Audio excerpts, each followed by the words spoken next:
Hello friends. Did you know that nearly 80% of those who watch my videos aren't subscribed? If you enjoy the content, I'd truly appreciate it if you hit that subscribe button. It helps a lot. Also, don't forget to leave a like and share your thoughts in the comments. Your interaction not only supports the channel's growth, but also helps these stories reach more people. Thank you all for being here. By the way, where are you watching from? Let me know in the comments.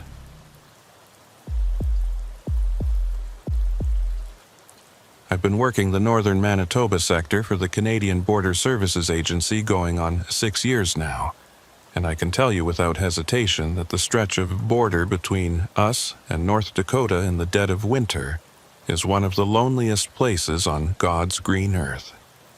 Most people think border work means checking passports at busy crossings, maybe running license plates through the system, dealing with the occasional smuggler trying to hide cigarettes in a spare tire. That's the stuff you see on TV, the polished version with dramatic music and clever one-liners. The reality of rural border enforcement is something else entirely. It's endless miles of frozen prairie that stretches out so far you can't tell where the ground ends and the sky begins. Isolated checkpoints that see maybe 3 vehicles a week, and winter nights so quiet you can hear your own heartbeat echoing inside your patrol vehicle. My name is Holden Merritt, and for the past 18 months I've been assigned to what we call Sector 7 West.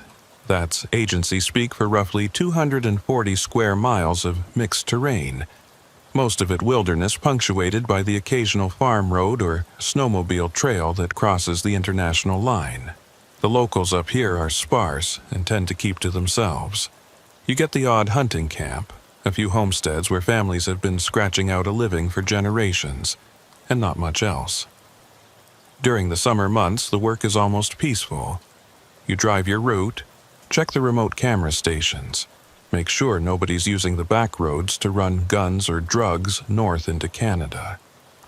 But winter changes everything. Winter turns the prairie into something that feels less like part of the civilized world and more like the surface of some distant, frozen planet, where human beings were never really meant to survive for long. My partner for the past year has been a guy named Colby Rourke. Colby's one of those people who seems built for this kind of work. He grew up in northern Saskatchewan, spent his teenage years trapping and hunting with his grandfather, and he's got this calm, unshakable demeanor that makes him easy to work with even during the long stretches of silence that come with overnight patrols. Most rookies can't handle the isolation. They last maybe 6 months before requesting a transfer to one of the busier sectors down south, where there's at least some semblance of normal human activity. But Colby's different. He actually prefers it out here. Says the quiet helps him think. I used to feel the same way when I first got assigned to 7th West, back when the emptiness felt like freedom instead of something that pressed in on you from all sides. The incident I'm about to tell you about started on a Tuesday night in late January. I remember the date because it was exactly 1 week after my daughter's birthday, and I'd promised her I'd make it home for the weekend to take her ice skating. That promise got broken when dispatch called at the last minute and asked if I could cover a double shift. One of the other guys had called in sick, and they were short-staffed. I should have said no, should have told them to find someone else. But that's not how it works when you're trying to build a career with the agency. You say yes, you take the extra hours, and you hope it pays off when promotion time rolls around. So I kissed my wife goodbye, told her to tell Emma I'd make it up to her, and I drove out to the sector station to meet Colby for what I thought would be just another routine overnight patrol. The temperature that night had dropped to minus 28 Celsius, and the wind was coming in from the northwest at about 40 kilometers per hour. That put the wind chill somewhere around minus 40, cold enough that exposed skin would start getting frostbite in under 10 minutes. We did our usual equipment check before heading out. Flashlights, flares, first aid kit, satellite phone in case the radio failed, thermal blankets, emergency rations. The patrol vehicle was a white Ford Explorer with all-wheel drive and a light bar on top. It wasn't glamorous, but it was reliable, and out here, reliable was worth more than comfortable. Colby drove the first leg while I reviewed the patrol route on the laptop mounted between our seats. We were responsible for checking 6 remote camera stations spread out along a 70-mile stretch of the border, plus doing random spot checks on any of the old logging roads that crossed from the U.S. side into Canada. The first 2 hours passed without incident. We checked in with the dispatch right on schedule, reported our positions, confirmed that all the camera stations were operational. The roads were clear except for a light dusting of snow that had fallen earlier in the day, and traffic was non-existent. We saw one set of vehicle tracks heading south toward the U.S. side, probably somebody from one of the hunting camps heading home after a long weekend. Colby radioed it in, and dispatch confirmed they'd logged a southbound crossing at the nearest official checkpoint about an hour earlier. Everything matched up. Everything made sense. That's how it always is in this job, right up until the moment it isn't. Around 11:30, we stopped at Camera Station 4 to download the footage from the previous 48 hours. These stations are basically just weatherproof boxes mounted on poles about 15 feet off the ground, equipped with motion-activated cameras that record anything moving within about 200 yards of the border. Most of what they capture is wildlife: deer, moose, the occasional wolf pack. Sometimes you get vehicle traffic, and once in a while you catch someone trying to cross illegally on foot, though that's rare in winter because nobody in their right mind would try to hike through this terrain in these temperatures. Colby climbed up the access ladder while I stood below with the laptop, and we went through the standard procedure. He pulled the memory card, handed it down to me, and I plugged it into the laptop to review the footage while he replaced it with a fresh card. That's when I saw the footprints for the first time. They were visible on the camera footage from the previous night, time-stamped at 02:47.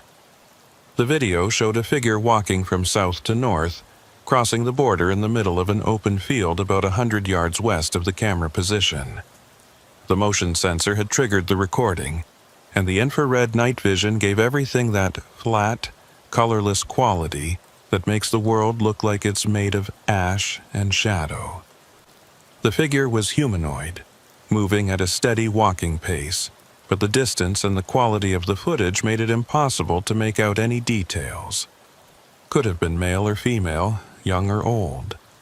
All I could tell for certain was that it was a person, alone, crossing the border on foot in the middle of a January night when the temperature was well below freezing.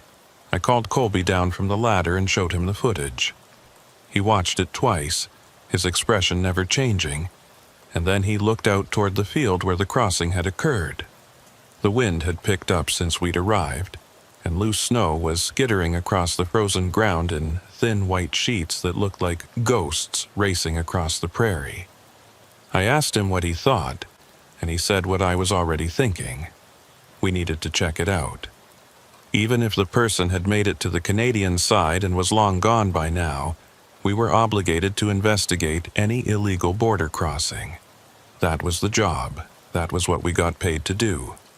We drove the Explorer as close as we could get to the location shown in the video, parking on the shoulder of the access road about 50 yards from where the figure had crossed. I grabbed one of the heavy-duty flashlights from the back while Colby pulled on his insulated gloves and checked the battery level on his own light. The wind was brutal out there in the open, cutting through our winter gear like it wasn't even there. I could feel my face going numb within seconds of stepping out of the vehicle. We moved toward the crossing point, our flashlight beams cutting through the darkness and illuminating the snow-covered ground ahead of us. That's when we found the tracks. They were boot prints, clear as day, pressed into a thin layer of snow that had fallen over older, harder-packed snow beneath. The tracks ran in a straight line from south to north, exactly matching the path the figure had taken on the camera footage. But here's the thing that didn't make sense. There was only one set of prints. The person had walked north, crossing the border and continuing on into Canadian territory. But there were no return tracks, no prints heading back south. Just that single line of footprints that appeared out of nowhere on the U.S. side and disappeared into the darkness on the Canadian side.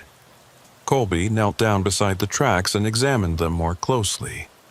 The prints were relatively fresh, probably no more than 24 hours old based on how well defined the tread pattern still was. He pointed out that the snow depth in each print was consistent, suggesting the person had been walking at a steady pace, not running or stumbling. The stride length was normal, maybe slightly long, indicating someone with relatively long legs or someone taking deliberate measured steps. Nothing about the tracks themselves seemed unusual, except for the fact that they only went in one direction. I asked the obvious question: where did they come from? The tracks started about 10 yards inside U.S. territory, but there was no indication of where the person had been before that point. The snow beyond the starting point was undisturbed, smooth, and even except for the patterns made by the wind. It was as if the person had simply materialized in the middle of that field and started walking north.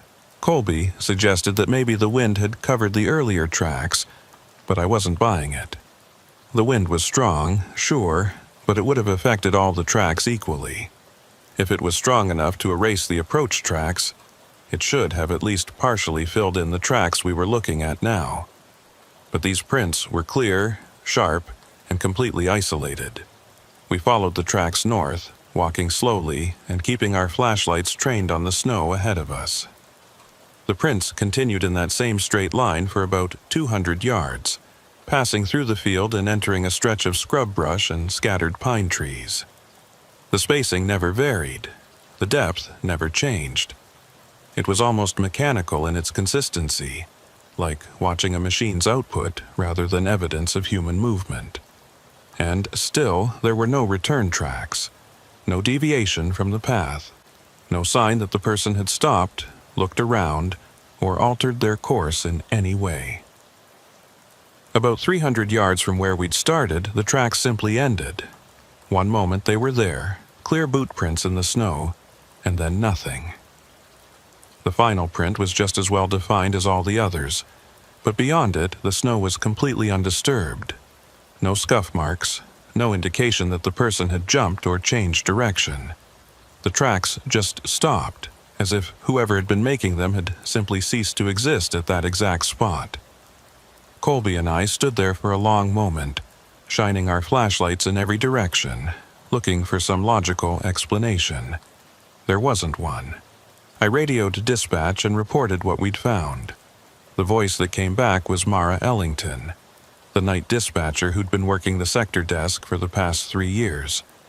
Mara's is one of those people who never sounds rattled, never sounds concerned, just maintains this steady professional tone no matter what you're telling her. I gave her the details. Single set of footprints, no point of origin, no destination, no evidence of the person who made them. There was a pause on the other end, longer than usual, and then Mara asked if we'd check the thermal camera. Every patrol vehicle in our sector is equipped with a roof-mounted thermal imaging camera that can detect heat signatures up to about 400 yards away in good conditions. I told Colby to activate it while I kept Mara on the line. The thermal camera has a small display screen mounted on the dashboard, and when Colby brought it online, we could see the immediate area rendered in shades of blue and purple, with warmer objects showing up as yellow, orange, or red. Our own body heat registered as bright red-orange silhouettes. The patrol vehicle behind us showed up as a warm yellow mass, but the surrounding landscape was almost uniformly cold, various shades of deep blue indicating frozen ground, snow, and vegetation. Colby panned the camera slowly across the area where the tracks had ended, then expanded the field of view to cover the surrounding terrain. Nothing. No heat signatures that would indicate a person, animal, or anything else that might explain what we were seeing.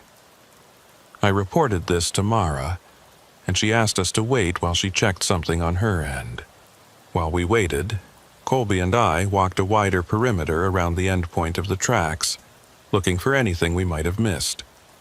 I was hoping to find a logical explanation. Maybe the person had backtracked by walking in their own footprints, which would explain why there were no return tracks. But that didn't account for how the tracks ended so abruptly, or where they had originally come from. And it definitely didn't explain why someone would be out here in the middle of the night in sub-zero temperatures, walking across an empty field, and then apparently vanishing into thin air. Mara came back on the radio after about 5 minutes. She said she'd reviewed the automated crossing logs from all the official checkpoints in our sector for the past 48 hours, and there were no records of anyone matching a general description entering Canada on foot during that time period. She'd also checked with U.S. Border Patrol on the Dakota side, and they had no reports of missing persons or unusual activity in the area. As far as the official record was concerned, nobody had crossed the border anywhere near our location. But the tracks were right there in front of us, physical evidence that somebody had done exactly that. We spent another 20 minutes documenting everything. I took probably 50 photographs of the tracks from various angles, making sure to include reference markers to show the scale and spacing. Colby used the handheld GPS to mark the exact coordinates of where the tracks started and ended. We collected snow samples from several of the prints, sealing them in evidence bags on the off chance that lab analysis might reveal something useful. It was standard procedure, the kind of thing you do because it's in the manual, even though you know it probably won't lead anywhere. When we were finished, we headed back to the patrol vehicle and sat inside for a few minutes, letting the heater thaw out our hands and faces while we tried to make sense of what we'd found. Colby's theory was that we were looking at evidence of human trafficking, someone running people across the border illegally, using remote locations and bad weather as cover. It was possible, I suppose. The tracks could have been made by someone being smuggled into Canada, though that didn't explain the lack of return tracks or where the person had come from. And human traffickers don't usually operate alone in the middle of nowhere in January. They use vehicles, established routes, safe houses. What we'd found didn't fit that pattern, but it didn't fit any pattern I was familiar with. I was about to suggest we head back to the station and file a full report when the radio crackled to life again. It was Mara, and this time there was something different in her voice. Not quite concern, but close. She said she'd just received an automated alert from camera station 7, which was about 12 miles east of our current position. The motion sensor had been triggered 4 minutes ago, and the footage showed a figure crossing the border from south to north. Same general time of night. Same basic movement pattern. I asked her if she could send us the footage, and she said she was uploading it to our vehicle's computer right now. When the file came through and I opened it, I felt something cold and heavy settle into my stomach. The footage showed exactly what Mara had described. A lone figure, walking at a steady pace, crossing from the U.S. side into Canada. The timestamp read 23:47, which was less than 5 minutes ago.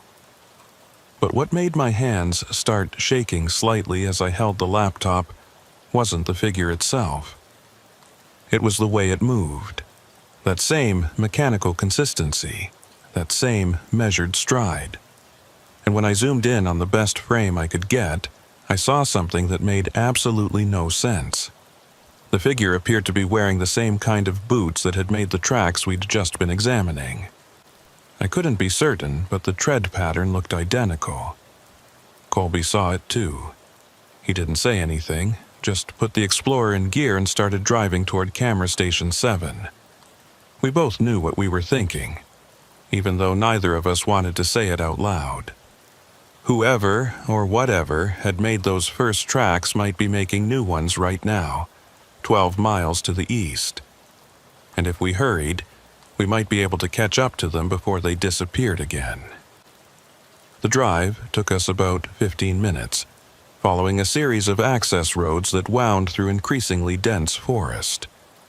The temperature had dropped another few degrees, and ice was forming on the inside of the windshield despite the heater running at full blast.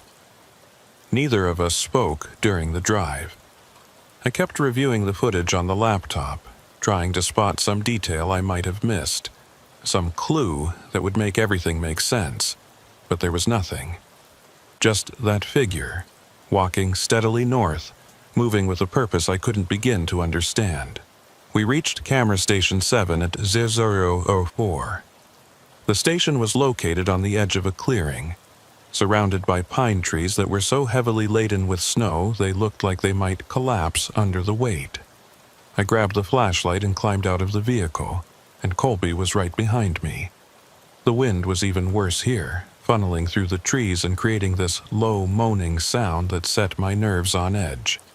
We moved toward the location where the figure should have crossed, our lights cutting through the darkness and illuminating the snow-covered ground.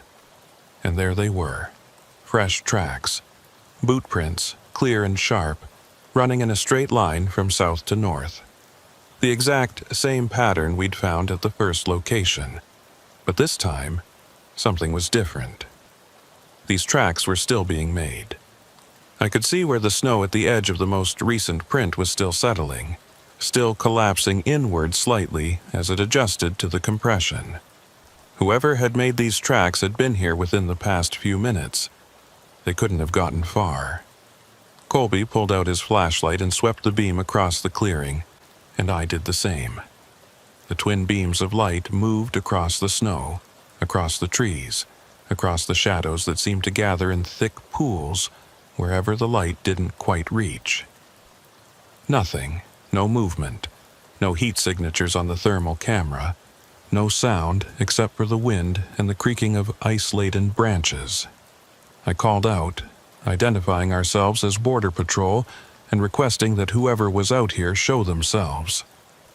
My voice sounded small and insignificant against the vast emptiness of the winter night. There was no response. We followed the tracks into the tree line, moving slowly and staying close together. The forest was thick here.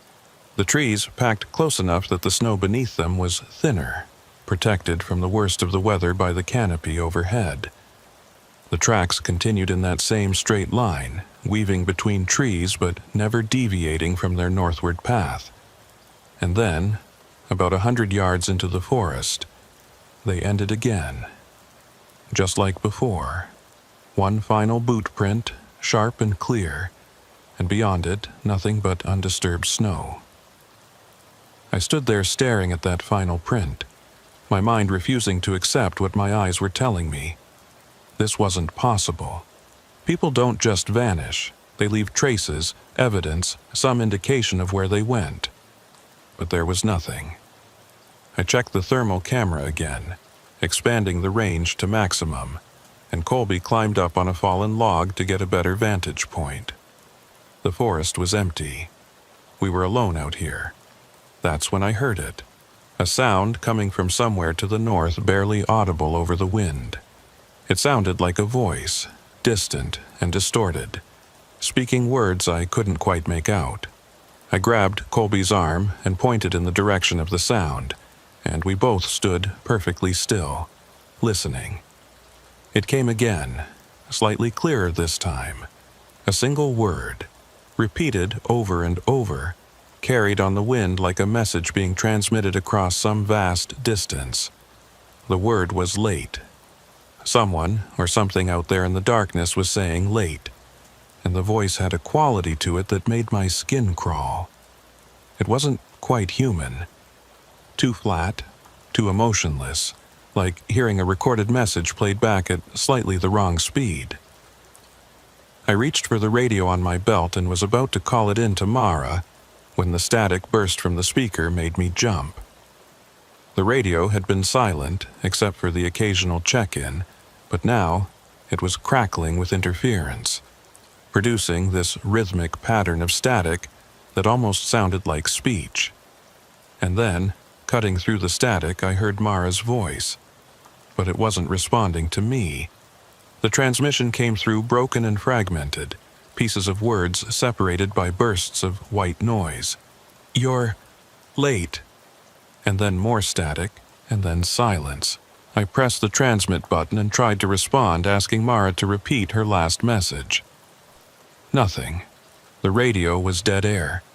Colby tried his radio with the same result.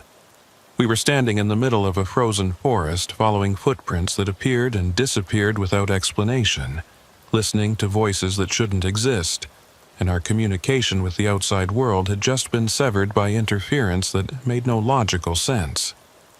I made the decision right then that we needed to get back to the vehicle and return to the station.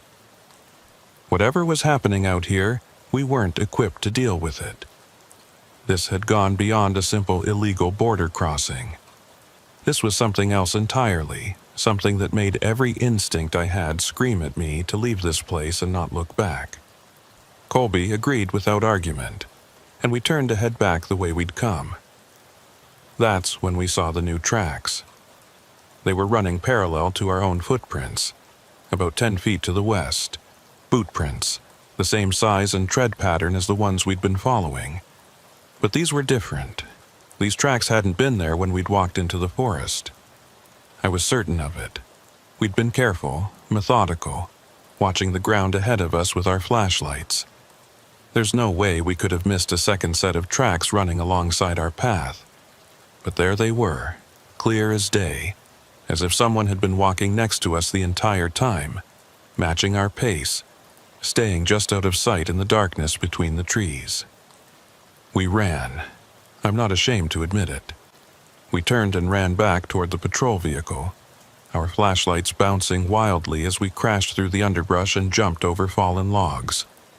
Behind us, I could hear something else moving through the forest. Not running, not even hurrying. Just walking at that same steady, measured pace, the sound of boots crunching through snow, keeping perfect rhythm, getting neither closer nor farther away no matter how fast we moved. We reached the Explorer and threw ourselves inside, slamming the doors and locking them in one synchronized motion. Colby started the engine while I grabbed the laptop and tried to establish a connection with dispatch. The radio was still dead, but the satellite link was working. I pulled up the communication interface and started typing out a message to Mara, trying to explain what we'd encountered while Colby threw the vehicle into reverse and backed us away from the tree line. As we pulled away from Camera Station 7, I looked back toward the forest. There, standing at the edge of the clearing where the trees met the open snow, I saw a figure. It was too dark and too far away to make out any details, but I could see the basic shape. Humanoid, standing perfectly still, watching us leave. The figure didn't move, didn't wave, didn't do anything except stand there like a marker placed at the boundary between the world I understood and something else entirely. The message to Mara finally went through, and about 30 seconds later I got a response. She said she'd received our transmission and was logging our report, but she wanted us to know something. Camera Station 7's footage from the past hour had been automatically uploaded to the central server, and she'd reviewed it while waiting for our message. The footage showed us arriving at the station, exiting the vehicle, and following the tracks into the forest. But it didn't show anyone else. No figure crossing the border. No mysterious presence in the woods. Just us, alone in the clearing, our flashlights cutting through the empty darkness. According to the official record, there was nothing out there except 2 border patrol officers chasing shadows. We drove back to the sector station in silence, arriving just after 2 in the morning.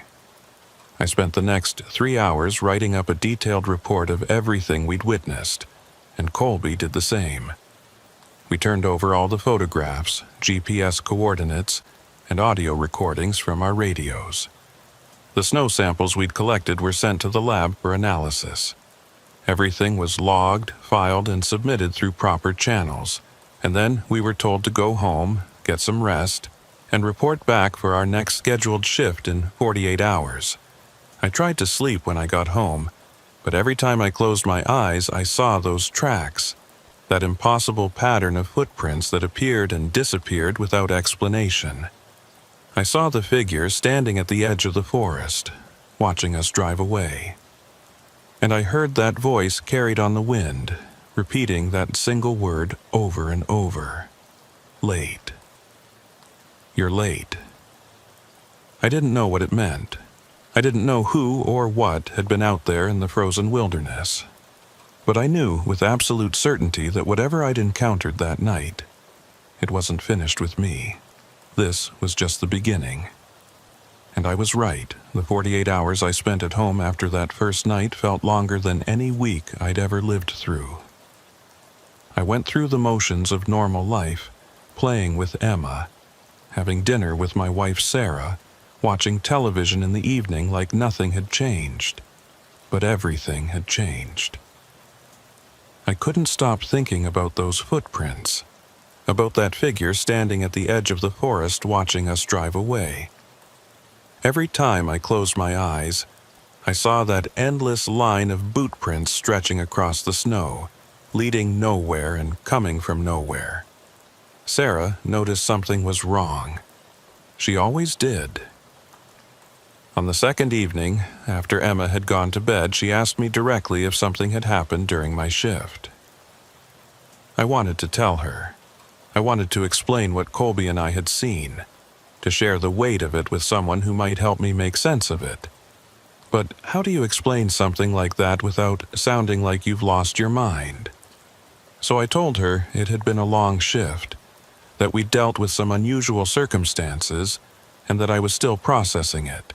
She didn't push, just reminded me that I could talk to her about anything. I said I knew that, and I meant it. But this wasn't something I could talk about. Not yet. Maybe not ever.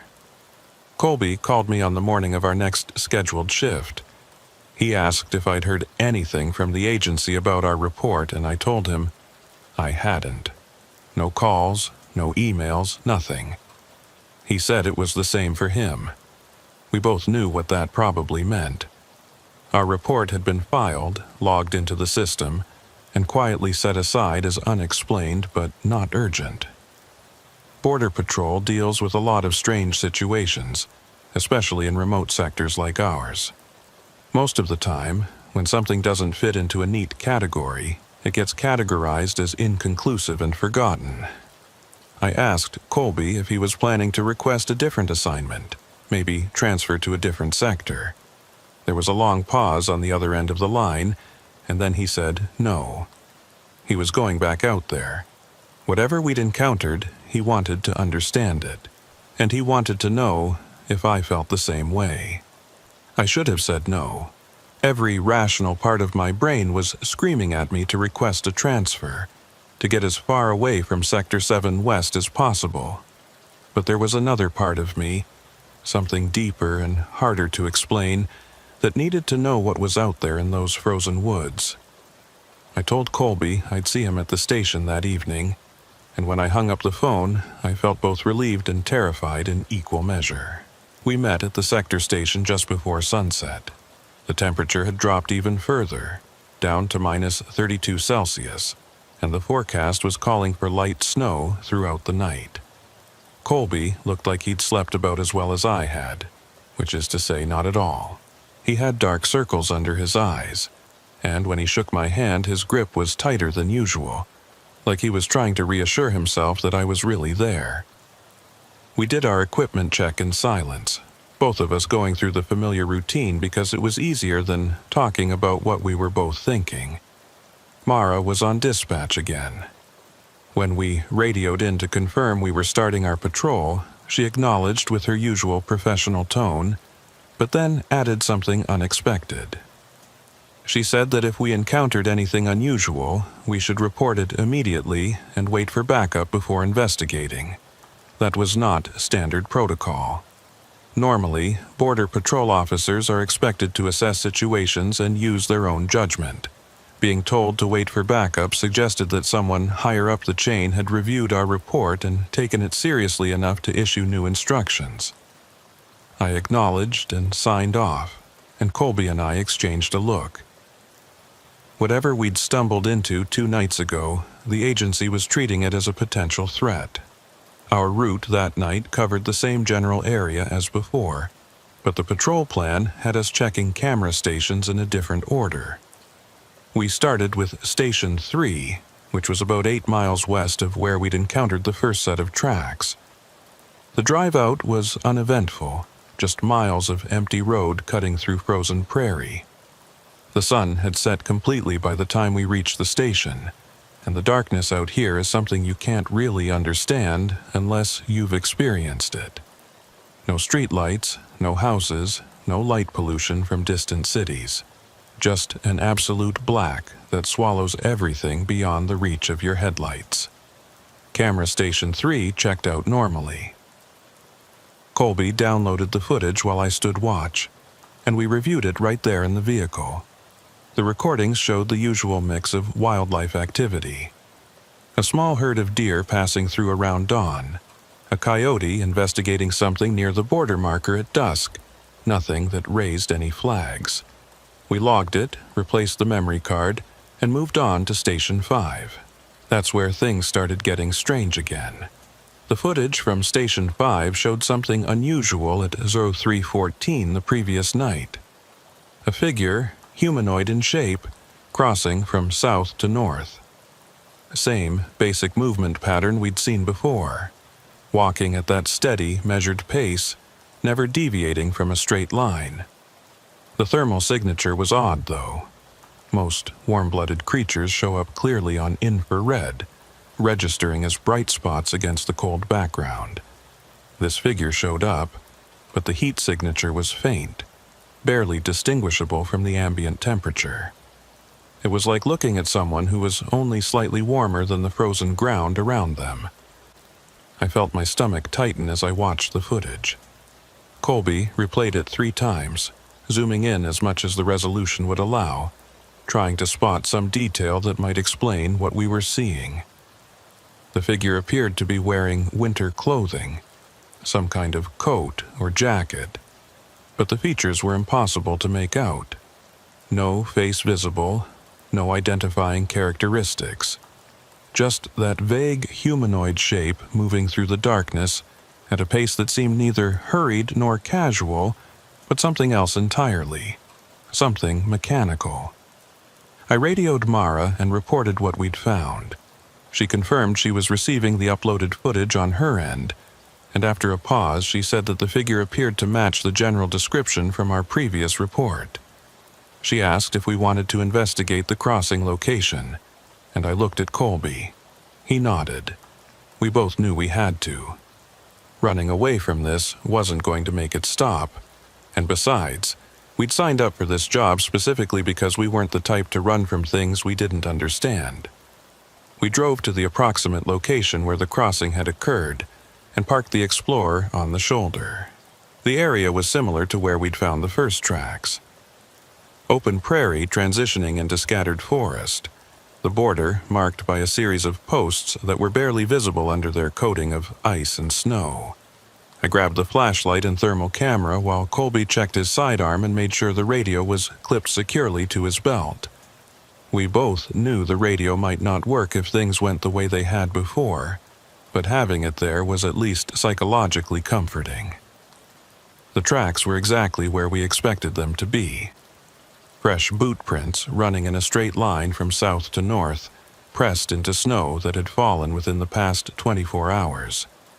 The tread pattern was identical to what we documented before, and just like before, there was only one set of prints.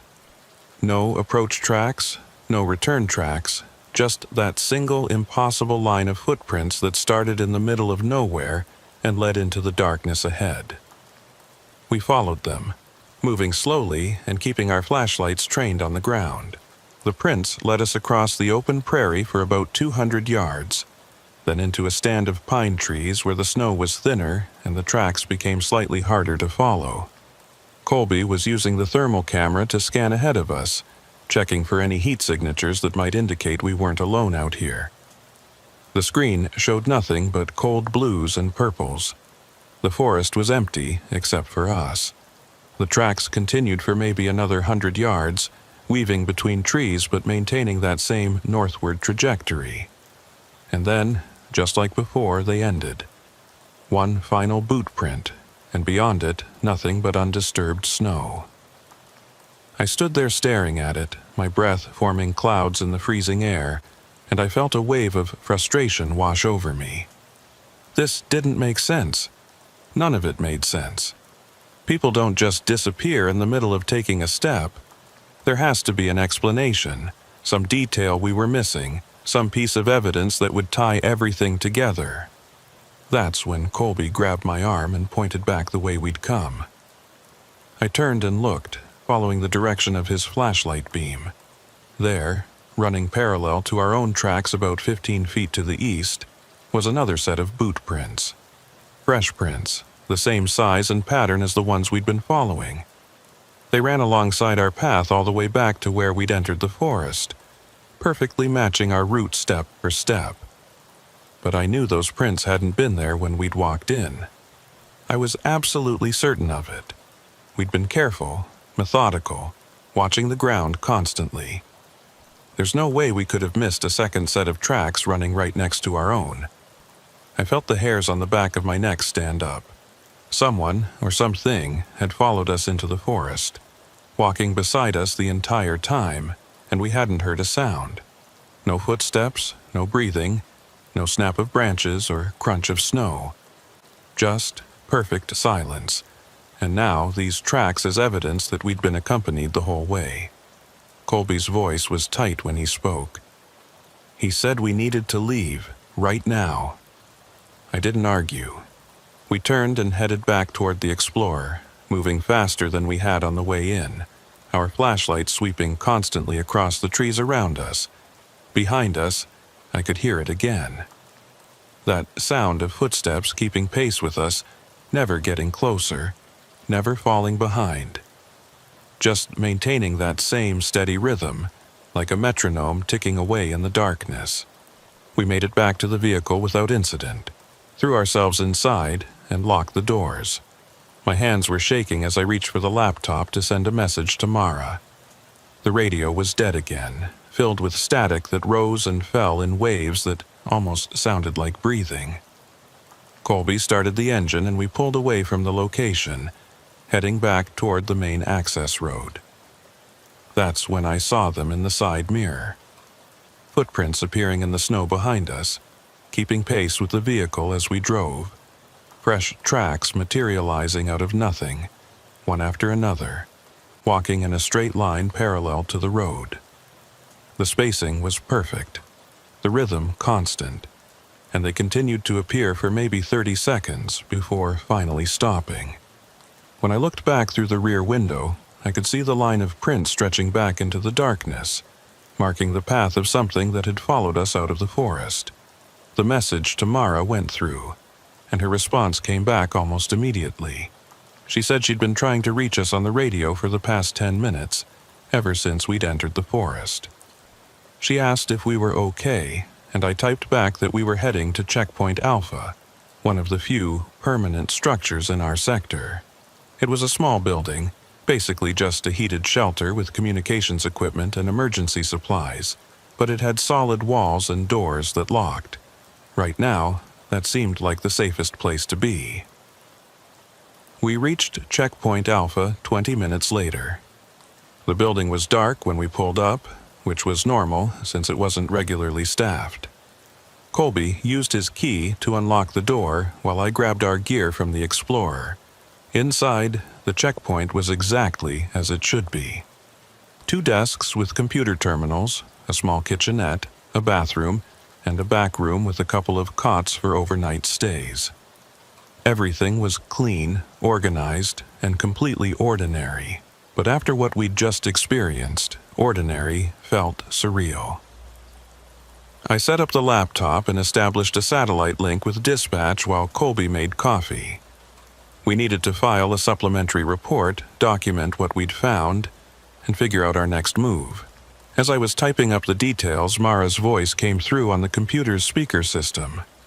The audio link was clearer than the radio, with minimal static, and hearing her calm professional tone helped ground me a little.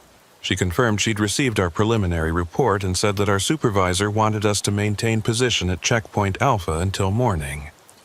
No more patrol tonight, just stay put and wait for daylight. That should have been a relief, but instead it made me more nervous. Telling us to stop the patrol meant someone in the chain of command thought there was a real threat out there. And if that was the case, why weren't they pulling us out completely? Why leave us sitting in this isolated checkpoint in the middle of nowhere? Colby must have been thinking the same thing because he asked Mara directly if backup was being sent. There was a pause, longer than usual, and then she said that a decision would be made once our supervisor reviewed the full report. In the meantime, we should rest and maintain radio contact. I didn't like the sound of that, but arguing with dispatch wasn't going to accomplish anything. We acknowledged and signed off. The next few hours were some of the longest of my life. Colby and I took turns trying to sleep on the cots in the back room, but neither of us managed more than a few minutes at a time. Every sound seemed amplified in the silence of the checkpoint. The wind rattling the windows, the building settling, the hum of the heating system cycling on and off.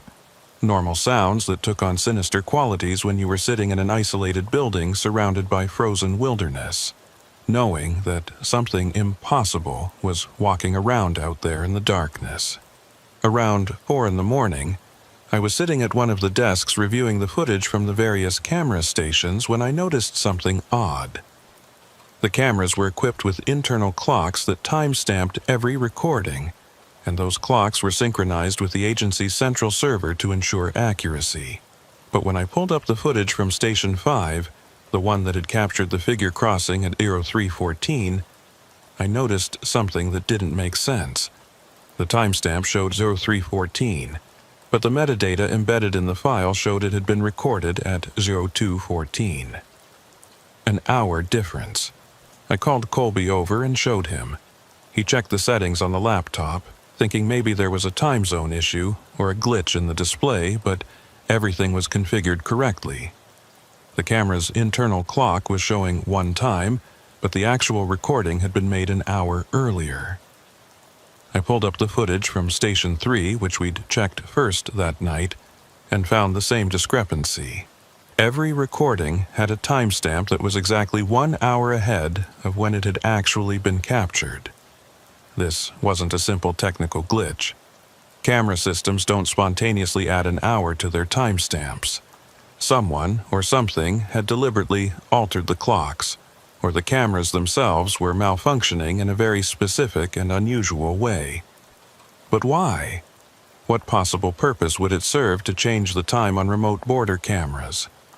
I was about to message Mara about this when the checkpoint's exterior motion sensors triggered. We had floodlights mounted on the corners of the building that would activate automatically if anything larger than a small animal moved within about 50 feet of the structure. The lights came on, flooding the area around the checkpoint with harsh white illumination, and Colby immediately moved to one of the windows to see what had triggered them. I joined him at the window, and for a moment we just stood there staring out at the snow-covered ground surrounding the checkpoint. The floodlights revealed a perfectly ordinary winter scene. Snow, ice, a few scattered trees at the edge of the clearing. Nothing moving, nothing that would explain why the sensors had activated. And then I saw them. Footprints. They ran in a circle around the entire checkpoint, a continuous loop of boot prints pressed into fresh snow. The same tread pattern we'd been seeing all night, that same measured spacing between each print. But these tracks formed a perfect circle, about 40 feet in diameter, with the checkpoint building at the exact center. And there was still only one set of prints. No indication of where they started or ended. Just a complete, unbroken circle, as if someone had walked around the building in a perfect geometric pattern without ever deviating from their path. Colby's breathing had gone shallow and rapid. I could hear him muttering something under his breath, words I couldn't quite make out.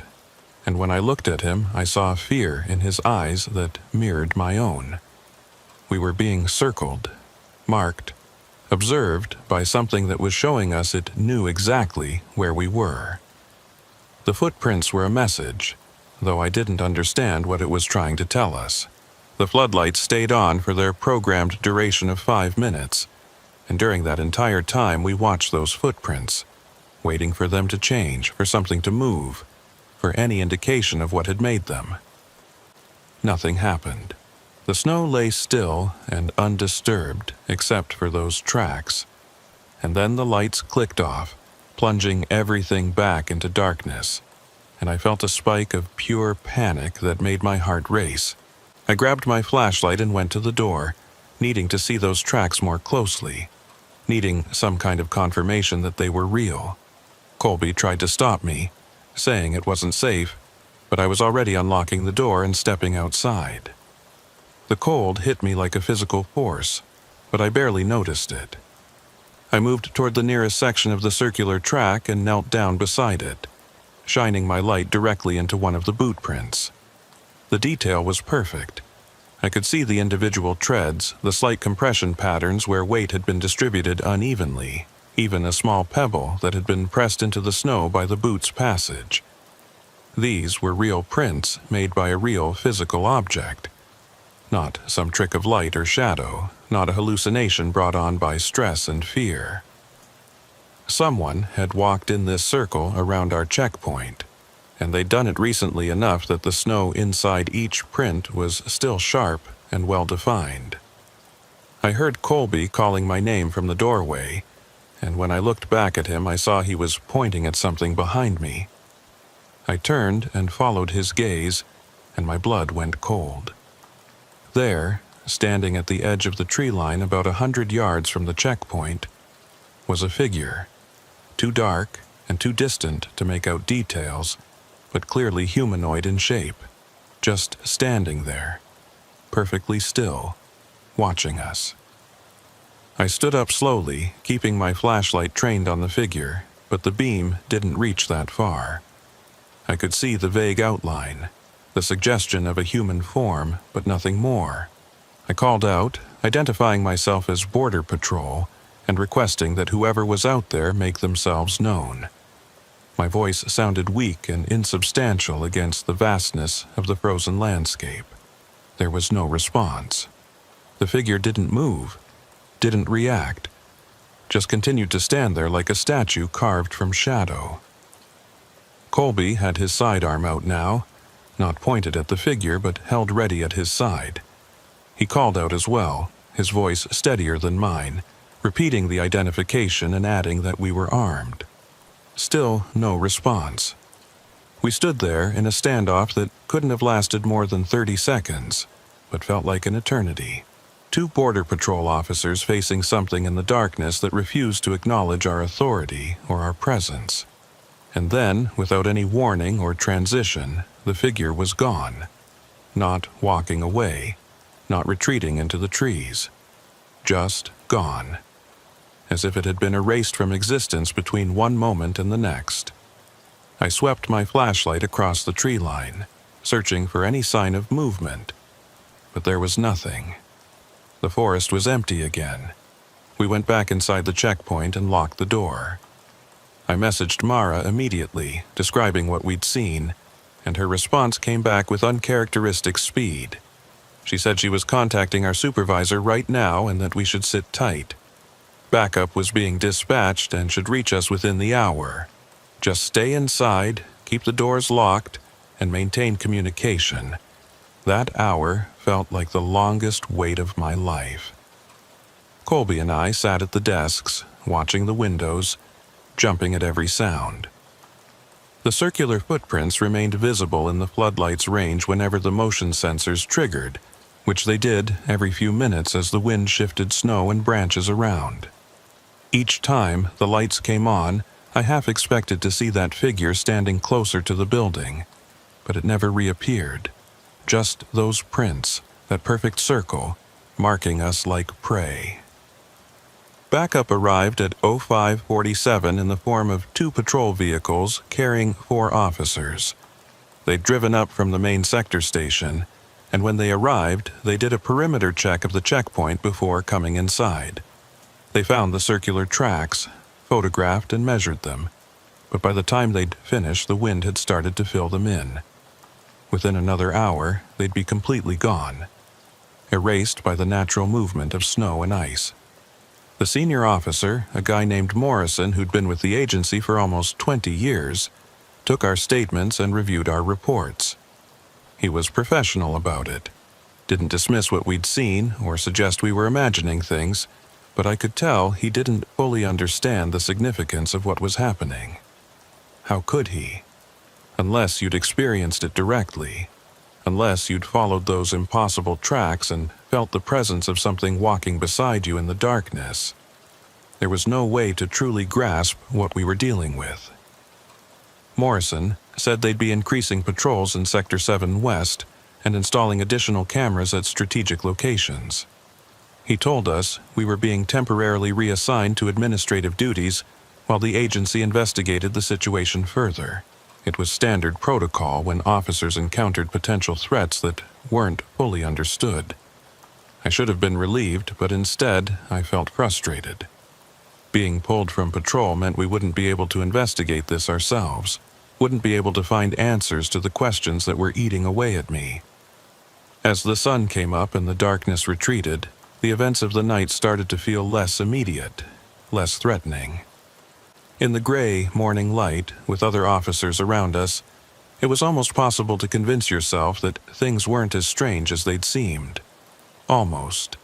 But then I'd remember those footprints circling the checkpoint, that figure standing at the tree line, and I knew this was far from over.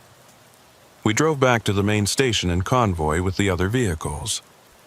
Colby didn't speak during the entire trip, just stared out the window at the frozen landscape passing by. I wanted to say something, to acknowledge what we'd been through, but I couldn't find the words. What do you say when you've encountered something that shouldn't exist? How do you process the fact that the world is stranger and more dangerous than you'd ever imagined? When we arrived at the station, Morrison told us to go home and get some rest. We'd be contacted within 48 hours with further instructions. I handed over all our equipment, filled out the necessary paperwork, and headed to my truck. The morning was clear and cold, the kind of winter day that looks peaceful and beautiful if you don't think too hard about what might be lurking in all that pristine whiteness. I was almost to my truck when I noticed something on the windshield. At first, I thought it was just ice or frost, but as I got closer, I realized it was a boot print. Someone had stepped on the hood of my truck and left a single, perfect print on the windshield. The same tread pattern. The same impossible presence. I looked around the parking lot, but it was empty except for the official vehicles. Nobody in sight who could have done this. And even if someone had been here, why would they climb onto my truck and step on the windshield? It didn't make sense. None of this made sense. I got in the truck and drove home, but I couldn't shake the feeling that I was being followed. Every time I checked the rearview mirror, I expected to see footprints appearing in the snow behind me, keeping pace with my vehicle like they had before. But the road remained empty. The morning remained quiet, and I made it home without incident. Sarah was in the kitchen when I walked in, making breakfast for Emma before school. She took one look at my face and asked what had happened. I wanted to tell her everything, to share the burden of what I'd seen, but the words wouldn't come. How do you explain that you're being stalked by something that leaves footprints but can't be seen? How do you tell your wife that you're scared of shadows and snow and the darkness that waits at the edge of the world? I told her I'd had a rough night and needed to sleep. She said, okay, that she'd keep Emma quiet so I could rest. I kissed them both, went upstairs to the bedroom, and lay down fully clothed. Sleep didn't come. Instead, I stared at the ceiling and listened to the sounds of my family moving through the house below me, living their normal lives while I tried to process the fact that normal didn't exist anymore. At some point, I must have dozed off, because I woke to the sound of my phone ringing. It was afternoon, the sun already starting to set again. I grabbed the phone and saw Colby's name on the screen. I answered, and before I could say anything, he spoke. His voice was tight, barely controlled. He said he needed to show me something he'd found in the patrol vehicle after we'd gotten back to the station. Could I meet him at the checkpoint where we'd stopped that morning? I should have said no. I should have told him to take whatever he'd found to Morrison or to someone higher up the chain. But the tone in his voice told me this was something he couldn't or wouldn't share with anyone else. This was between us, between two people who'd seen something impossible and needed to understand it before it drove them crazy. I told him I'd be there in 45 minutes. I told Sarah I had to go back to the station for a debriefing, which wasn't entirely a lie. She looked concerned, but didn't press me for details. Just reminded me to drive carefully because the roads were getting icy. I kissed Emma on the forehead, promised I'd be back in a few hours, and headed out into the gathering darkness. The sun was already below the horizon, painting the western sky in shades of deep purple and orange that looked almost unnatural against the endless white of the snow-covered landscape. The drive to Checkpoint Alpha took me through increasingly remote territory. The main highway gave way to county roads, which gave way to gravel access roads that were barely maintained during winter. My truck's headlights cut through the darkness, illuminating snowdrifts and ice-covered trees, and with each mile I traveled, I felt like I was moving farther away from the normal world and deeper into something else. Something that operated by different rules. Colby's patrol vehicle was already parked outside the checkpoint when I arrived. The building's lights were on, warm yellow rectangles against the darkness, and I could see his silhouette moving behind one of the windows. I parked next to his vehicle and made my way to the door, my boots crunching through snow that had drifted against the building's foundation. The temperature had dropped again, and my breath formed thick clouds that hung in the still air for several seconds before dissipating. Colby let me in without saying a word. He looked worse than he had that morning. His eyes were bloodshot, his hair disheveled, and there was a nervous energy about him that immediately put me on edge. He'd never been the type to panic or lose his composure, but right now he looked like someone who was barely holding himself together. He locked the door behind me and led me to one of the desks where he'd set up his laptop and spread out a collection of photographs and printed documents. He started talking before I'd even taken my coat off. He said that after we'd gotten back to the station that morning, he'd gone through the patrol vehicle doing a standard post-shift inspection. That's when he'd found something in the back seat that hadn't been there when we'd started the patrol. A small notebook, the kind with a black cover and lined pages that you could buy at any drugstore. He'd assumed it belonged to one of the other officers, maybe something that had been left behind from a previous shift, so he'd opened it to see if there was a name inside. What he found instead were drawings, page after page of them, all done in black ink, all showing the same basic image. Boot prints. Dozens of different sketches showing footprints from various angles, with notations written in cramped handwriting alongside each drawing. Measurements, timestamps, coordinates, and dates. The dates went back almost 2 years, showing a pattern of sightings that stretched across multiple sectors of the border region. Colby showed me the notebook, and as I flipped through the pages, I felt a cold weight settling in my stomach. Whoever had compiled this had been tracking the footprints for a long time, documenting their appearances with obsessive detail. The handwriting was neat at first, organized and methodical, but as the pages progressed, it became increasingly erratic. Words were crossed out, margins filled with notes that didn't make complete sense, and some pages had sentences written over and over again like someone had been trying to work through a problem they couldn't solve. One phrase appeared repeatedly throughout the later pages, always underlined multiple times. "They're always late." I didn't understand what it meant, but seeing it written over and over in that deteriorating handwriting made something in my chest tighten with fear. I asked Colby if there was a name in the notebook, any indication of who it belonged to. He turned to the first page and showed me. Written in neat block letters at the top of the page was a name I recognized immediately.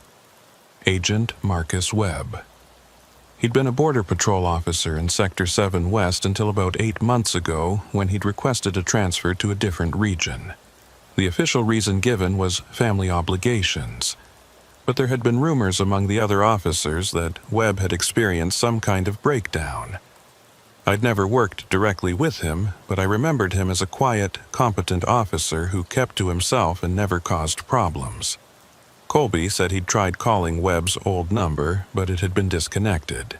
He'd checked with HR and found that Webb had left the agency entirely. No forwarding address, no indication of where he'd gone. It was like he'd simply vanished, taking with him whatever knowledge he'd accumulated about the footprints, and leaving behind only this notebook as evidence that he'd been investigating the same phenomenon we were now dealing with. I sat down at the desk and started reading through the notebook more carefully, trying to extract meaning from the increasingly chaotic notes. Webb had been methodical in the beginning, recording each sighting with precise coordinates and timestamps. The pattern that emerged was disturbing. The footprints appeared at irregular intervals, sometimes multiple times in a single week, sometimes going dormant for months before appearing again. They showed up at different locations across the sector, but always following the same basic pattern. Single tracks, no point of origin, no destination, and always moving north. But it was the later entries that really unsettled me. Webb had started making connections, drawing lines between sightings that suggested some kind of intelligence behind the pattern. He'd noted that the footprints often appeared near sites where unusual incidents had been reported. Missing persons cases that were never solved. Vehicles found abandoned with no explanation. Electronic equipment that failed without obvious cause. He'd documented at least 17 such incidents over an 18-month period, and in each case the footprints had been found nearby within days of the event. One entry, dated about 3 weeks before Webb's transfer request, was particularly disturbing. He'd written about following a set of tracks into the forest and finding a clearing where the snow had been disturbed in a circular pattern, similar to what Colby and I had seen around the checkpoint. But in the center of that circle, Webb had found something else. He'd drawn a sketch of it in the notebook. It looked like a series of symbols or marks pressed into the snow, geometric patterns that didn't correspond to any language or notation system he recognized. He'd photographed them, but when he tried to review the photos later, every file was corrupted. The camera's memory card had somehow been completely wiped. The final entry in the notebook was dated the day before Webb submitted his transfer request. Just one sentence, written in handwriting that was barely legible. I can't keep watching. It knows I'm watching. Have to leave before it's too late. I looked up at Colby and saw my own fear reflected in his eyes. We were dealing with something that had been active for years. Something that had driven at least one experienced officer to abandon his career and disappear. And now we were involved. We'd seen the footprints, followed them, been marked by them. Whatever Webb had been running from, we were now in its sights. Colby said there was more. He pulled up a file on his laptop showing camera footage from the sector's automated monitoring system. He'd gone through the archives for the past 2 years, looking for any recordings that might show the footprints, and he'd found dozens of them. But here's what was strange. When he tried to download the files or make copies, they corrupted just like Webb's photographs had. The only way to view them was through the original server, and even then the footage had a quality to it that seemed wrong. The timestamps jumped around. The images sometimes froze or pixelated, and in several recordings there were frames that showed something that shouldn't have been possible. He showed me one clip in particular. It was from Camera Station 2, recorded about 6 months ago. The footage showed a figure crossing the border at night, following the same pattern we'd observed. But in this recording, if you advanced frame by frame, there were moments where the figure seemed to be in two places at once. One frame would show it at point A, the next frame would show it at point B about 50 yards away, with no transition between the two positions. It was like watching someone teleport, or like the footage itself was fragmenting reality. I asked Colby if he'd shown any of this to Morrison or anyone else at the agency. He shook his head. He said he'd been planning to, but then he'd received a message from an unknown email address that morning. The message was brief, just 3 sentences. "You're looking where you shouldn't. Some borders aren't meant to be enforced. Stop before you end up like Webb." We sat there in silence for several minutes, the weight of everything pressing down on us. This wasn't just about investigating unusual border activity anymore. We were caught up in something that had been going on for years, something that had claimed at least one career and possibly more. And whoever or whatever was behind it was aware of us, watching us, sending us messages through corrupted files and anonymous emails. I should have insisted we take everything to Morrison right then. Should have demanded that the agency bring in outside investigators, maybe even federal authorities who might have resources to deal with this kind of situation. But part of me knew it wouldn't matter. Webb had presumably tried going through official channels, and look where it had gotten him. The agency would file reports, launch an investigation, and ultimately come up empty, because they were trying to apply rational procedures to something that operated outside rational boundaries. That's when Colby told me about the recording. He said that earlier that afternoon, while he'd been going through Webb's notebook, he'd heard a sound coming from his patrol vehicle. A voice, faint but distinct, coming through the radio even though the vehicle was parked and the radio was turned off. He'd gone out to investigate and found the radio displaying activity on a frequency that wasn't part of the official Border Patrol channels. The transmission lasted about 15 seconds before cutting off, and he'd managed to record it using his phone. He pulled up the audio file on his laptop and played it for me. The quality was poor, filled with static and interference, but underneath the noise I could hear what sounded like a human voice speaking in a flat, emotionless monotone. The words were barely comprehensible, fragmented by bursts of static, but I managed to make out most of it. Patrol 17, Sector 7, you're late, always late, have to cross, have to reach. Before the border closes, you're late. And then it cut off, replaced by normal radio silence. Colby replayed it 3 times, and each time I felt my skin crawl a little more. That voice didn't sound human, not really.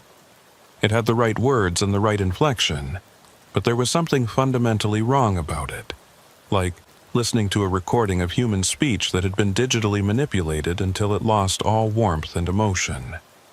I asked him if he'd tried responding to the transmission or if it had repeated. He said no to both.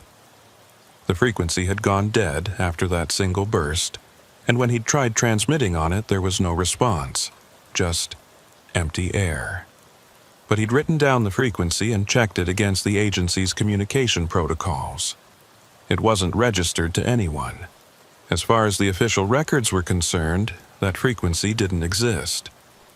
We spent the next hour going through everything systematically, trying to piece together a coherent picture from Webb's notes, the camera footage, and our own experiences. A pattern started to emerge, though I wasn't sure I liked what it suggested.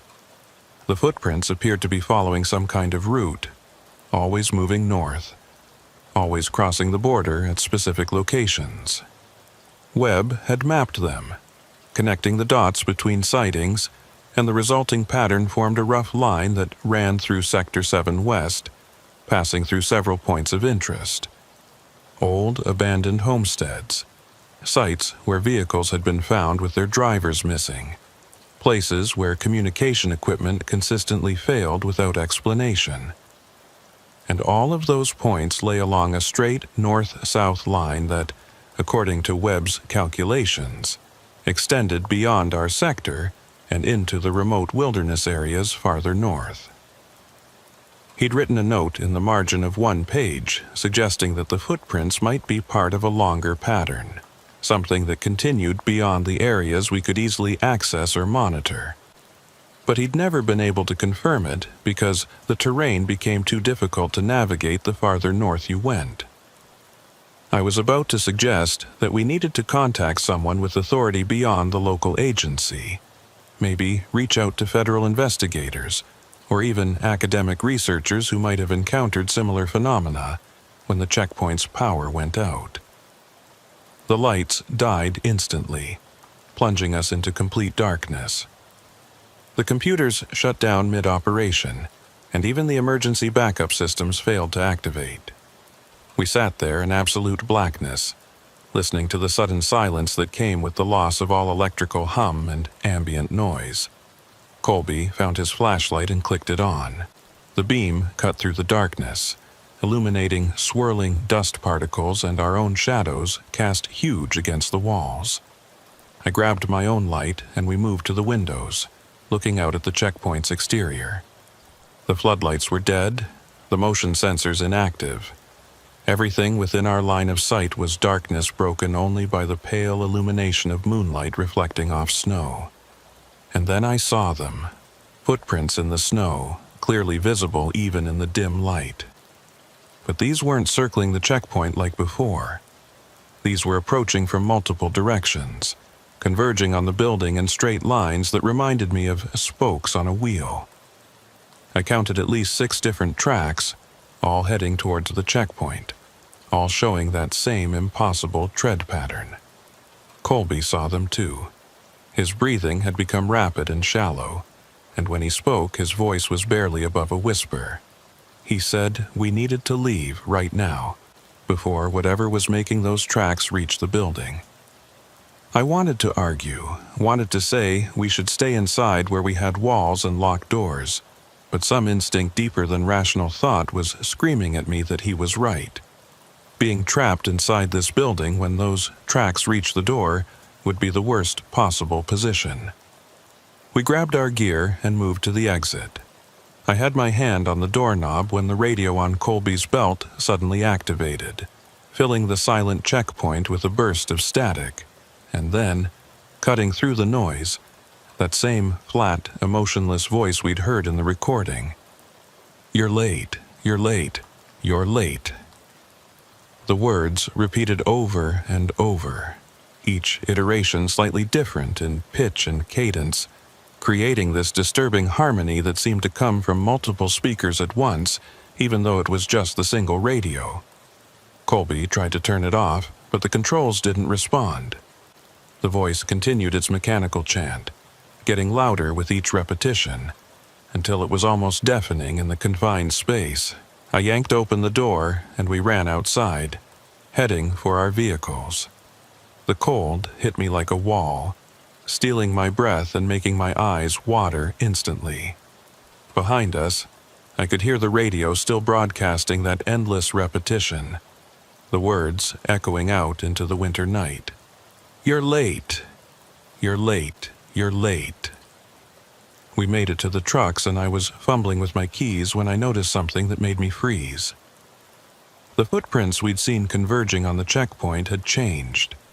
They were no longer approaching from a distance. They were right here, surrounding our vehicles, forming tight circles around each truck like they'd been drawn by someone with a compass. And in the moonlight I could see that the tracks were fresh, the snow inside each print still settling, as if they'd been made within the past few seconds. But there was no one here, just us and the trucks and the empty night.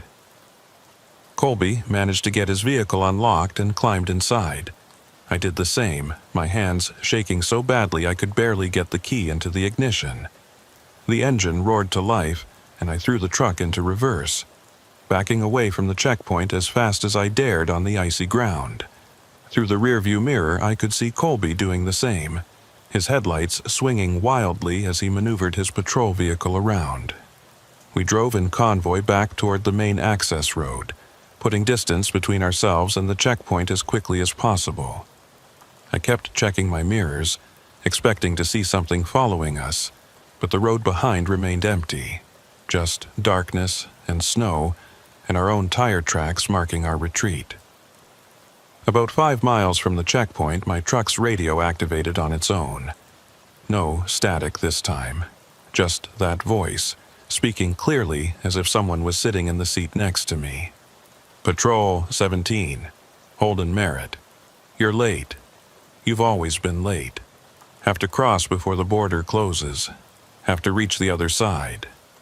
I reached for the radio to turn it off, but before my hand touched the controls, the voice added something that made my blood freeze. Emma is 7 years old. Sarah makes pancakes on Sunday mornings. You promised to take Emma skating. You're always late for your promises. It knew my family's names. It knew details about my personal life that weren't in any file or database. How was that possible? How could something that left impossible footprints in the snow know about my daughter's age or what my wife cooked for breakfast? I grabbed my phone and called Colby. He answered immediately, his voice tight with panic. He said his radio was doing the same thing, speaking with that flat voice mentioning details about his life that shouldn't be known. His grandfather's name, the address of the house where he'd grown up, the name of his first dog, personal information that existed only in his memory. We were still about 20 minutes from the main station, driving through increasingly remote territory.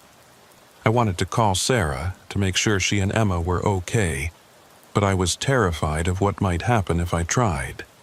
What if the voice answered instead? What if this thing, whatever it was, had somehow reached my family? That's when I saw the figure standing on the side of the road ahead. It was humanoid in shape, wearing what looked like winter clothing, standing perfectly still about 50 yards ahead of my truck. I slammed on the brakes, the truck sliding on the icy road before coming to a stop about 20 feet from the figure. Colby's patrol vehicle stopped behind me, his headlights creating a pool of illumination that showed the figure in harsh detail. It was a person, or it looked like a person. Dressed in dark winter gear, face obscured by a hood and scarf, standing on the shoulder of the road like someone waiting for a ride. But there was something wrong with the way it stood. Too still, too rigid, like a mannequin positioned by someone who didn't quite understand how human beings naturally carry themselves. I honked the horn. No response. The figure didn't move, didn't acknowledge us at all, just stood there facing the road, as if we didn't exist. Colby's voice came through on my phone, asking what I wanted to do. I told him I was going to try to go around it, that we needed to keep moving. He agreed, and I carefully steered the truck to the left, giving the figure a wide berth as I passed.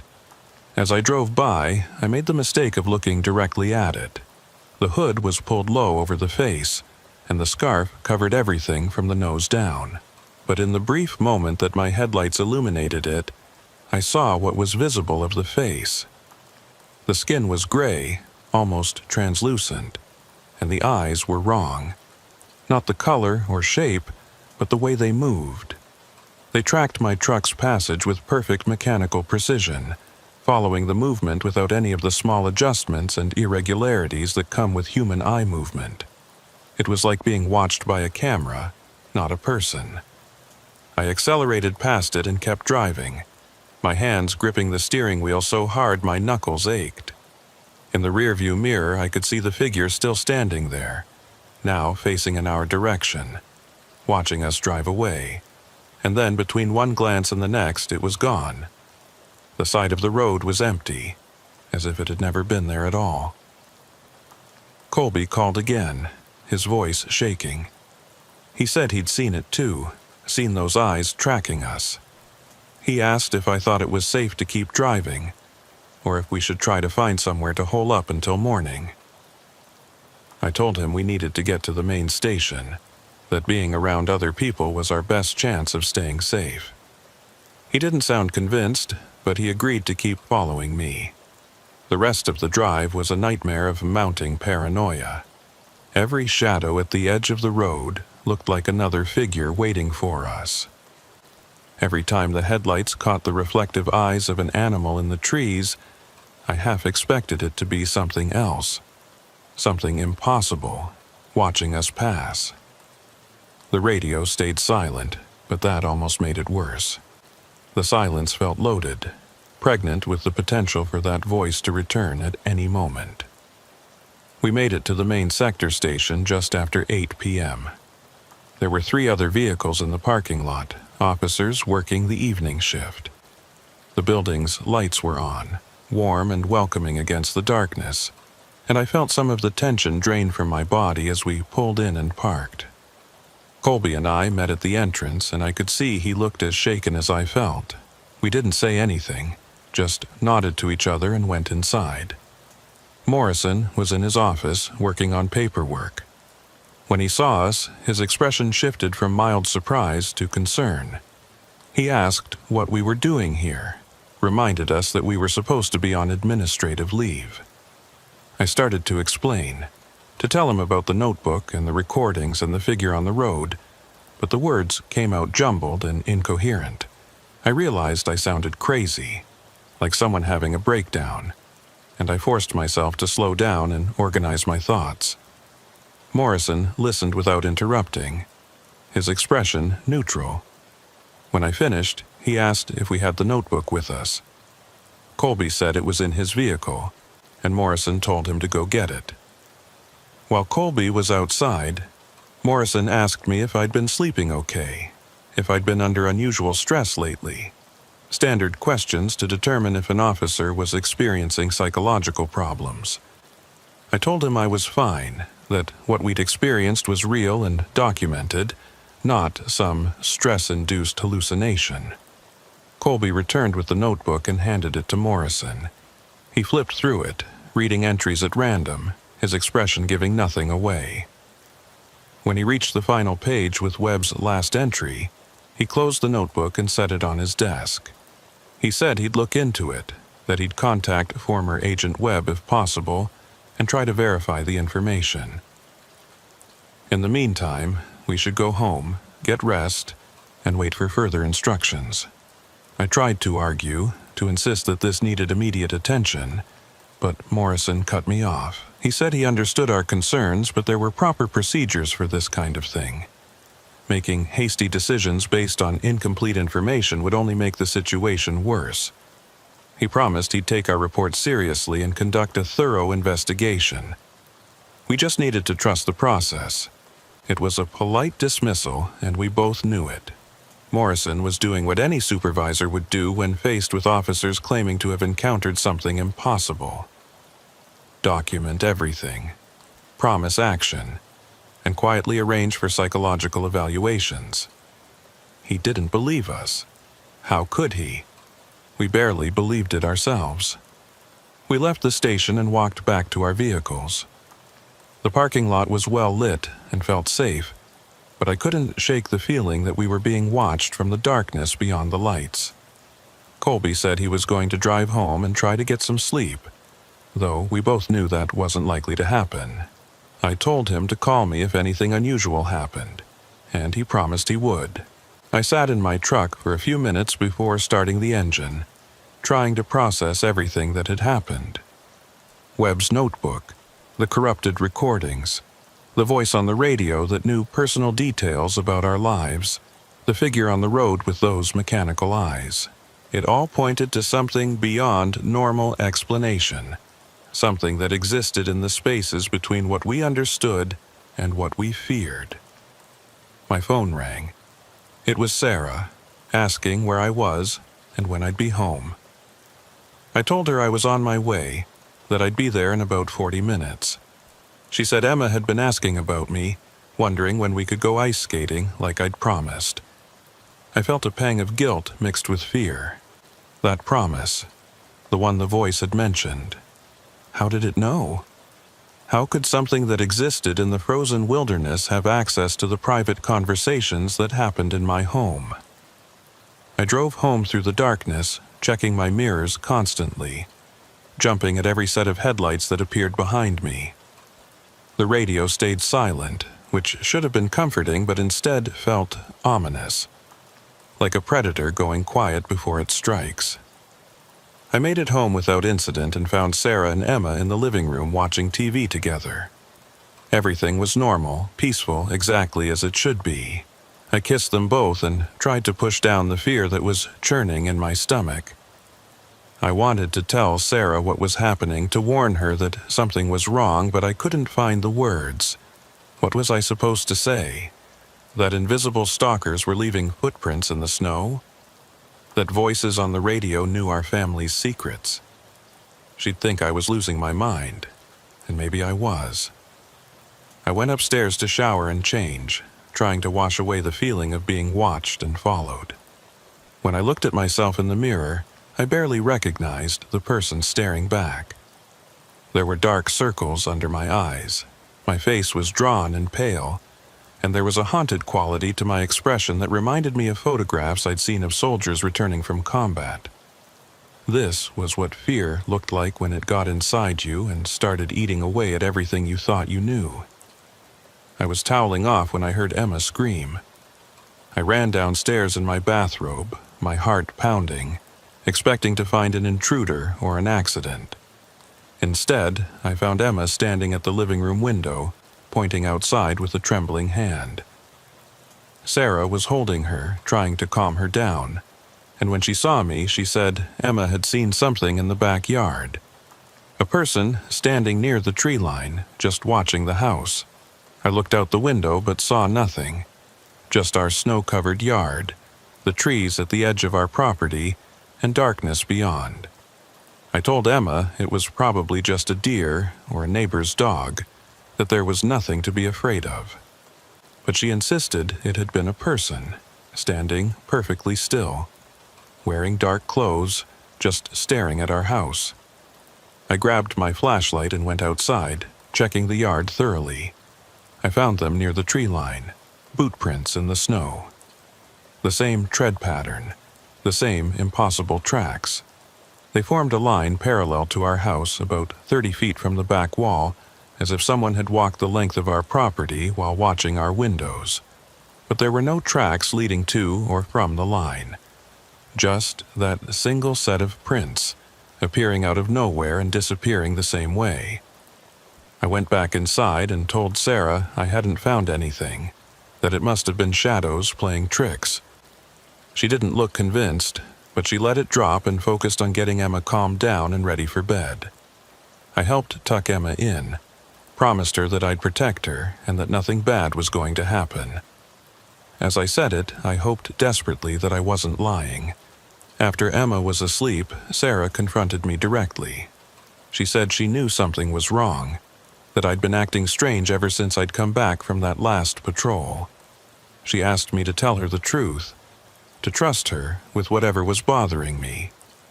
And sitting there in our bedroom with my wife looking at me with concern and love, I almost broke down and told her everything, but I didn't.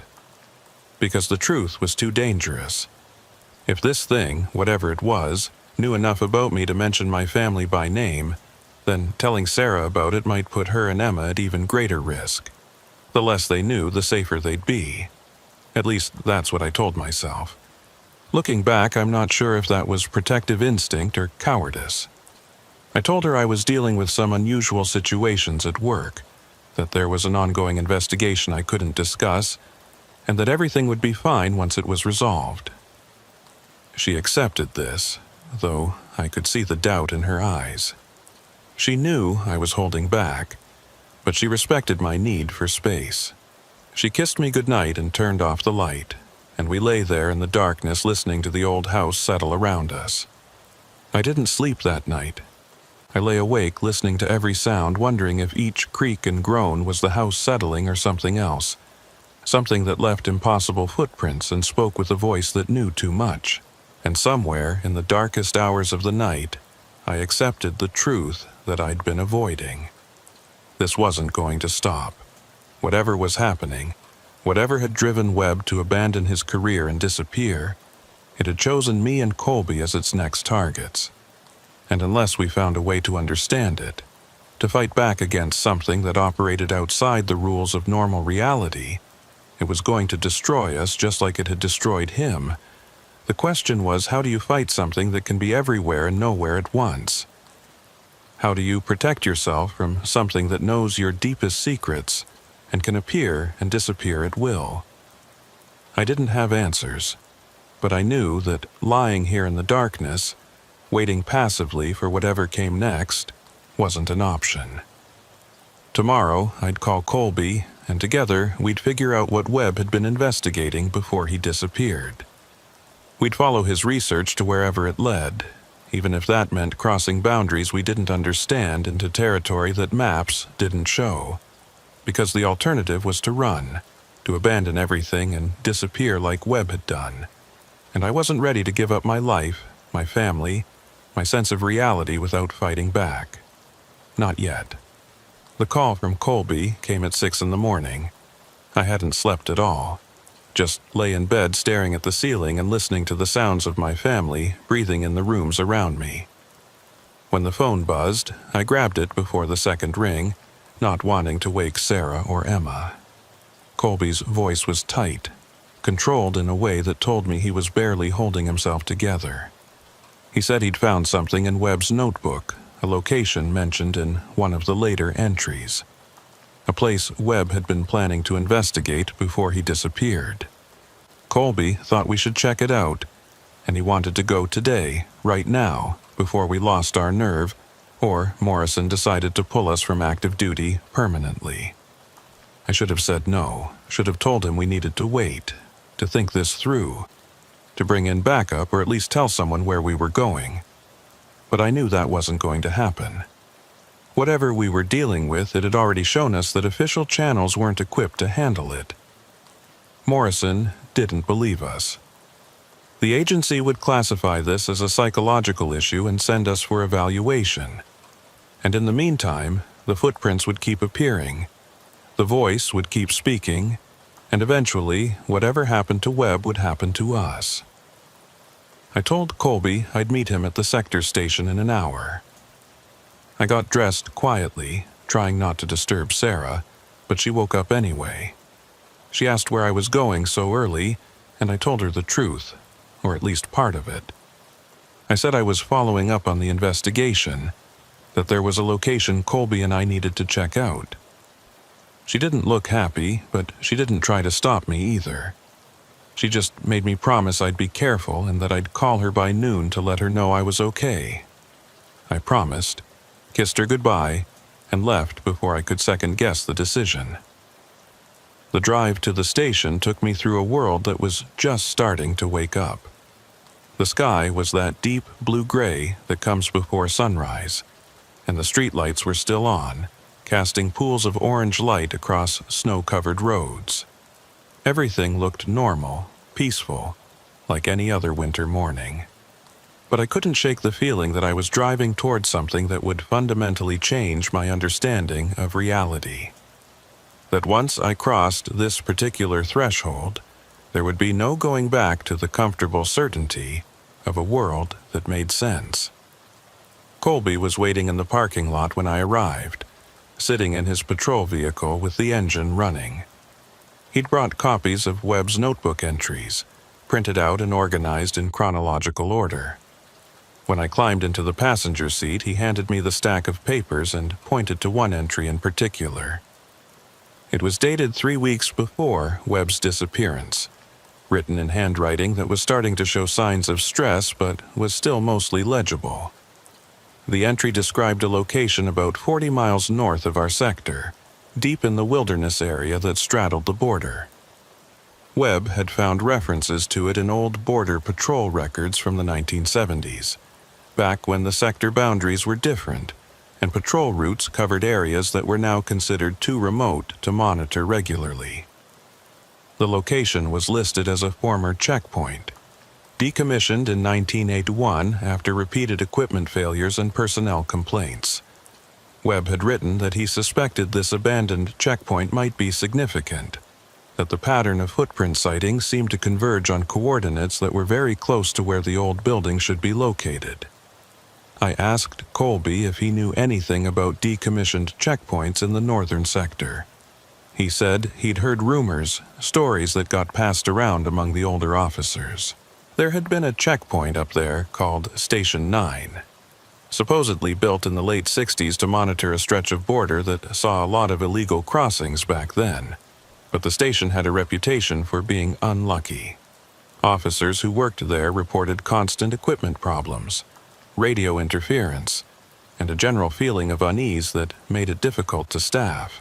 Eventually, the agency had decided it wasn't worth maintaining and shut it down. The building had been left to rot, too remote to be worth the cost of demolition. Colby said he'd tried to find official records about Station 9's exact location, but most of the old files had been lost or destroyed during a records purge in the 90s.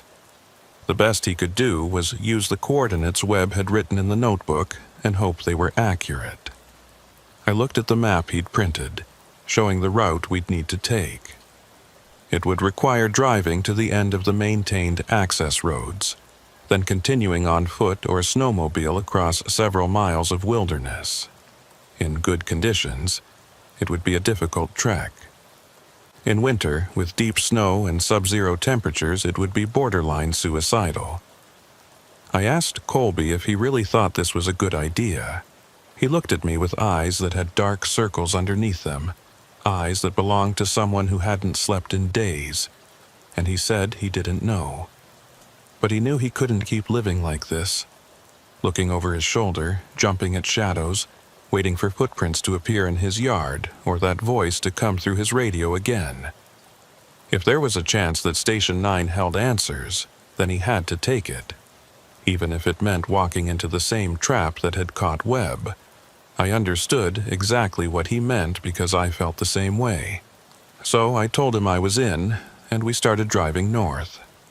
The route took us along progressively more remote roads, past scattered farms and hunting camps, through forests of pine and birch that grew thicker and darker the farther we traveled. We passed the last official checkpoint about 20 miles out, waving to the officer on duty who probably thought we were just doing a routine sector patrol. Beyond that point, we were truly isolated, driving through territory that saw maybe one vehicle a week during summer and virtually none during winter. We reached the end of the maintained road about 2 hours after leaving the station. From here, we'd have to continue on foot.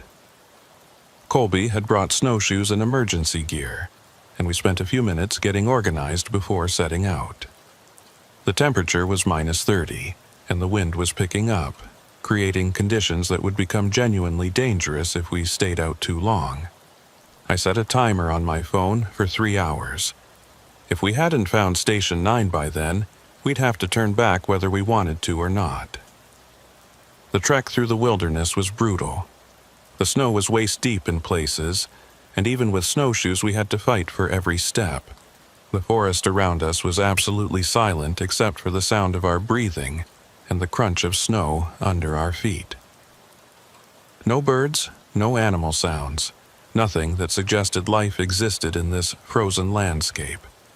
It felt like walking through a photograph, everything static and cold and waiting. We'd been hiking for about 90 minutes when Colby stopped and pointed ahead. Through the trees, barely visible against the snow, I could see a structure. It was small, maybe the size of a single car garage, built low to the ground with walls that had once been white, but were now stained with decades of weather and neglect.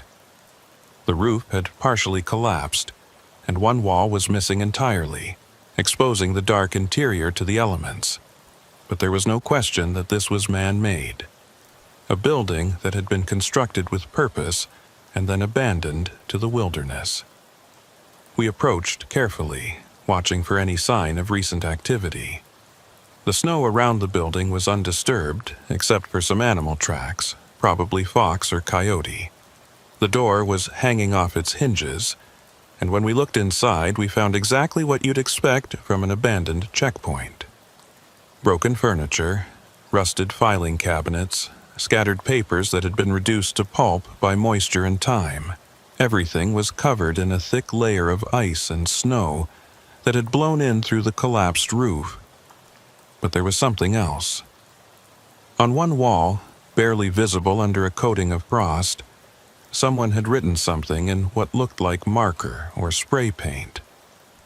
The letters were large, maybe 6 inches tall, and they formed a single sentence that made my stomach tighten with recognition. "They're always late. Webb had been here." This was the same phrase that appeared over and over in his notebook, the obsessive repetition that marked his descent into whatever had ultimately driven him away. I looked at Colby and saw my own fear reflected in his face. We were following in Webb's footsteps, literally walking the same path he'd taken before he disappeared. I was about to suggest we document what we'd found and leave when I noticed something odd about the floor. Most of it was covered in debris and collapsed roofing material, but in one corner there was a clear space, almost like someone had swept it clean. And in the center of that clear space, pressed into a thin layer of ice, was a boot print. The same tread pattern we'd been seeing, the same impossible tracks, but this one was different. It was oriented pointing down, as if someone had been standing on the ceiling when they made it. Colby saw it too and immediately started checking the ceiling, shining his flashlight across the exposed beams and collapsed sections. At first, I didn't see anything unusual, just rot and damage and ice, but then my light caught something that shouldn't have been there. Another boot print, this one pressed into the underside of one of the support beams as if someone had walked across the ceiling like it was the floor. And next to it, another print and another, forming a trail that led from one end of the building to the other. I felt my sense of reality starting to bend under the weight of what I was seeing. Physics didn't work that way. People couldn't walk on ceilings. Even if someone had somehow managed to get up there, the prints would have been made by someone standing upside down, not walking normally. These prints suggested that whatever had made them had experienced gravity differently, or experienced space differently, or experienced reality in a way that was fundamentally incompatible with human understanding. Colby's radio crackled to life without warning, making us both jump. The voice that came through was familiar by now, that flat, emotionless monotone that sounded almost but not quite human. "Station 9, Patrol 17, you're here, you're finally here, but you're still late. Always late. Can't cross if you're late. The border closes. The border always closes for the ones who are late." I grabbed my own radio and tried to respond, demanding to know who was transmitting and what they wanted. The only answer was static, and then that voice again, this time coming from a different direction. Not from the radio, but from somewhere outside the building. I moved to the doorway and looked out at the frozen wilderness, and that's when I saw them. Figures. At least a dozen of them standing at the edge of the clearing in a perfect circle around Station 9. They were too far away to see clearly, just dark silhouettes against the white snow, but they were unmistakably humanoid in shape. And they were all perfectly still, not moving, not reacting, just standing there watching us like statues positioned by some unseen hand. Colby joined me at the doorway and I heard him suck in his breath when he saw them. He asked if they were real, or if we were both seeing things, and I told him I didn't know anymore. Everything about the past week had been unreal, impossible, a series of events that violated every rule I'd ever learned about how the world worked. Why should this be any different? One of the figures moved. It didn't walk forward, didn't take steps like a normal person would. It just shifted position, appearing 10 feet closer to the building between one moment and the next, like a frame had been cut from a film. And then another figure did the same thing, and another, all of them closing the distance in those impossible jumps that bypass normal movement. We ran. There was no conscious decision, no discussion of options. We just turned and ran back into the forest, heading in what I hoped was the direction of our vehicles. Behind us, I could hear something following, though "hear" isn't quite the right word. It was more like I could sense movement, could feel disturbances in the air that suggested presence without sound. The figures were pursuing us, matching our pace, maintaining that perfect circle formation even as we fled through the trees. My lungs were burning from the cold and the exertion, and my legs felt like they were moving through molasses. The snowshoes that had been essential for traveling through deep snow now felt like anchors dragging me down. I could hear Colby gasping somewhere to my right, could hear him muttering something under his breath that might have been a prayer, or might have been curses. And beneath it all, I could still hear that voice, not from the radio now but from the forest itself, echoing from multiple directions at once. Late, late, late. Can't cross if you're late. The border is closing. The border has always been closing. You were supposed to cross. You were supposed to reach the other side. But you're late. Always late. Just like the others. I realized then what it meant. The border wasn't just a line on a map separating Canada from the United States. It was something else. Some kind of threshold between different states of existence. And these figures, whatever they were trying to cross it. But they couldn't. Not without help. Not without someone to guide them or anchor them or whatever it was they needed. They were stuck, trapped in this liminal space, and they'd been waiting here for decades, maybe longer, trying to find a way through. Webb had figured it out. That's why he'd run. He'd understood that the footprints weren't evidence of border violations in the traditional sense. They were evidence of something trying to cross over from wherever it existed into our reality. And the reason they were always late was because the crossing window, whatever that meant, kept closing before they could complete the transition. They were trapped in an eternal loop of almost, but not quite, making it through. And now they wanted us, needed us. For what, I didn't know and didn't want to find out. We broke through the tree line and I could see our vehicles in the distance, maybe 200 yards away. The figures had stopped following, or at least I couldn't sense them anymore. We slowed to a fast walk, both of us too exhausted to maintain the full run, and covered the remaining distance as quickly as we could manage. When we reached the trucks, I looked back toward the forest and saw them standing at the edge of the trees. Still in that perfect circle formation, still watching us, still waiting for something I couldn't begin to understand. Colby and I got into our vehicles and started the engines without speaking. There were no words adequate to describe what we'd just experienced.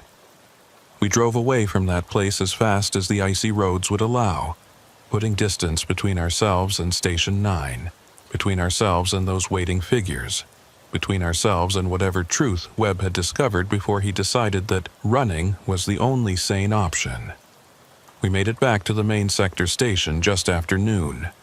Morrison was there, and when he saw us, he immediately knew something was wrong. We must have looked like disaster survivors, pale and shaking and unable to make eye contact.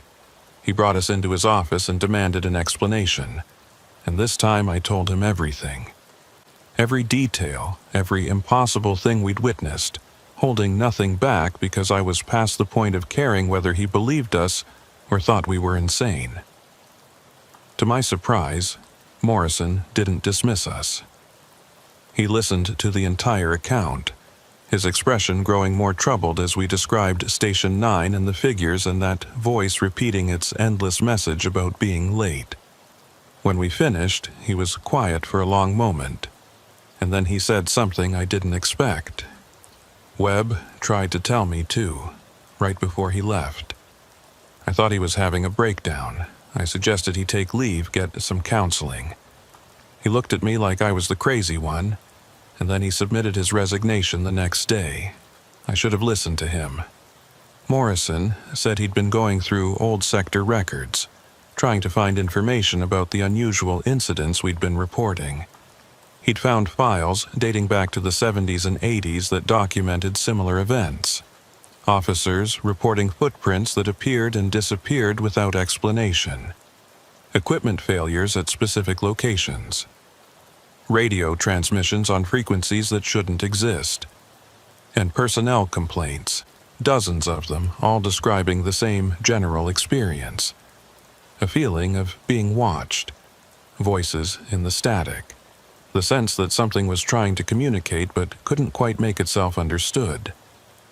The agency had investigated back then, brought in technical experts and even some people from universities who specialized in unexplained phenomena. Their conclusion had been inconclusive, which is bureaucrats speak for, we have no idea what's happening. The recommendation had been to avoid the affected areas, to decommission the problematic checkpoints, and to focus patrol efforts on sectors where the equipment worked reliably. It was easier to move the problem than to solve it. Morrison said he was going to forward our reports to regional headquarters, along with the historical documentation he'd found. He couldn't promise anything would come of it, but at least there would be an official record. In the meantime, he was pulling us from active patrol duty indefinitely. Not as punishment, but for our own safety. Whatever was happening in Sector 7 West, it was beyond the scope of normal border enforcement.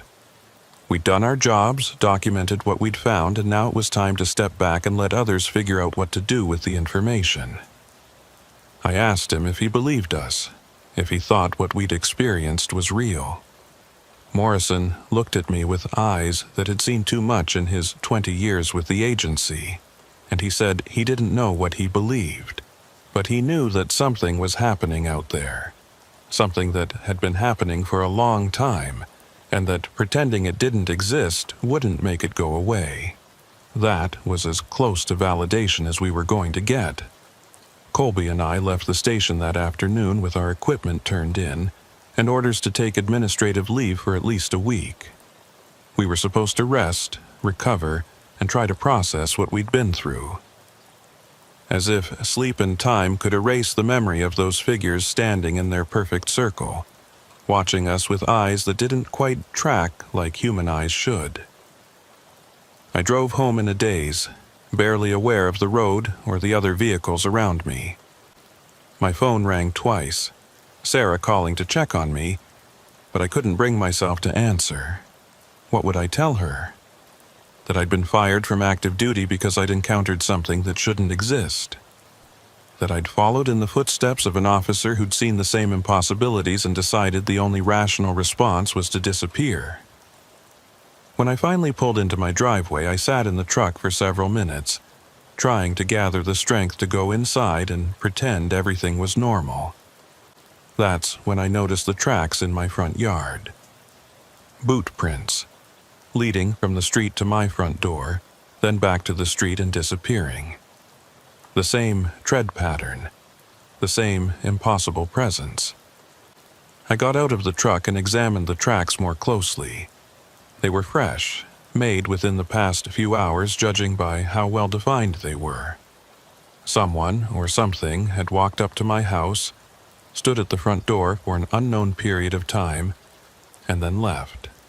The spacing of the prints suggested they'd been standing still for a while, just waiting there on my front porch, watching my house. I checked the door and found it locked, no signs of forced entry. The security system I'd installed last year showed no alerts. Whatever had been here, it hadn't tried to get inside. It had just wanted me to know it had been here.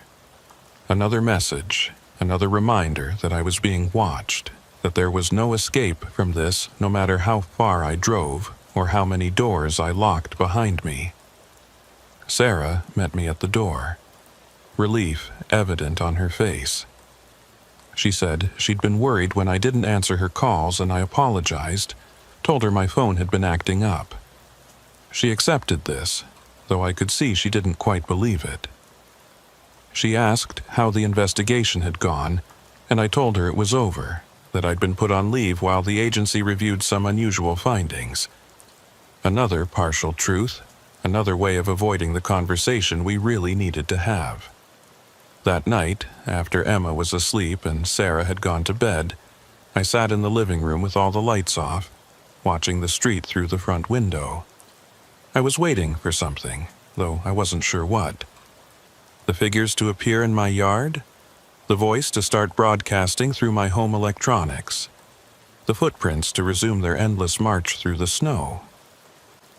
Around 3 in the morning, my phone buzzed with a text message from Colby.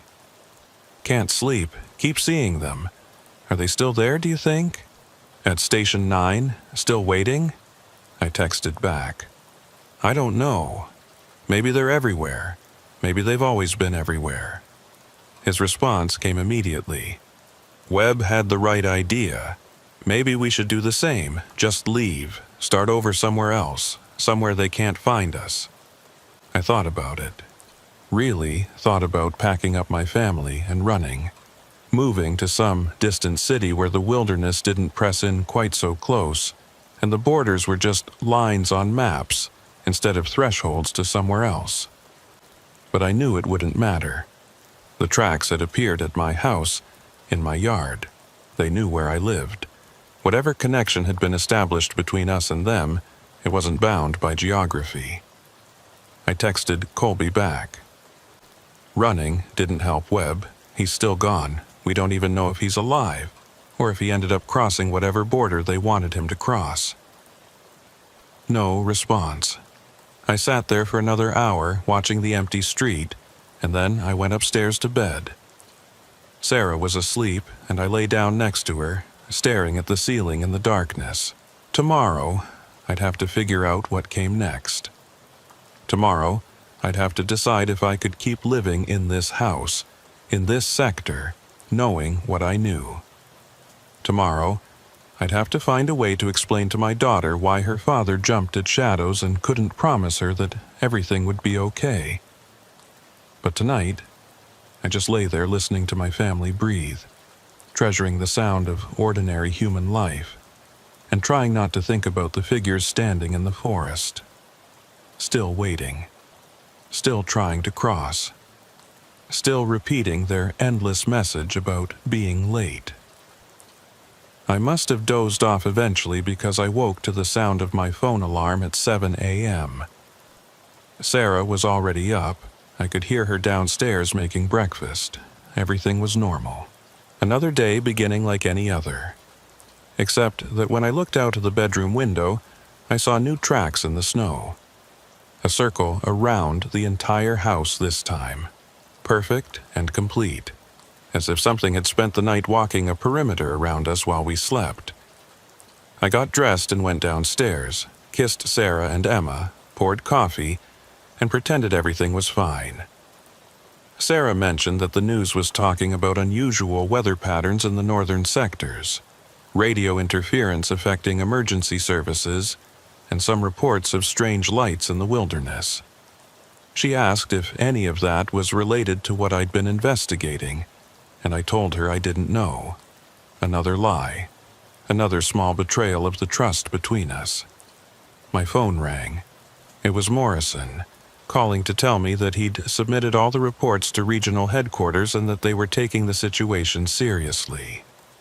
A team was being assembled to investigate Station 9 and the other locations where unusual activity had been reported. He wanted to know if I'd be willing to brief them when they arrived, to share my first-hand account of what we'd encountered. I told him yes, even though the thought of going through it all again made my stomach churn. Because maybe if enough people knew, if enough official attention was focused on the problem, something could be done.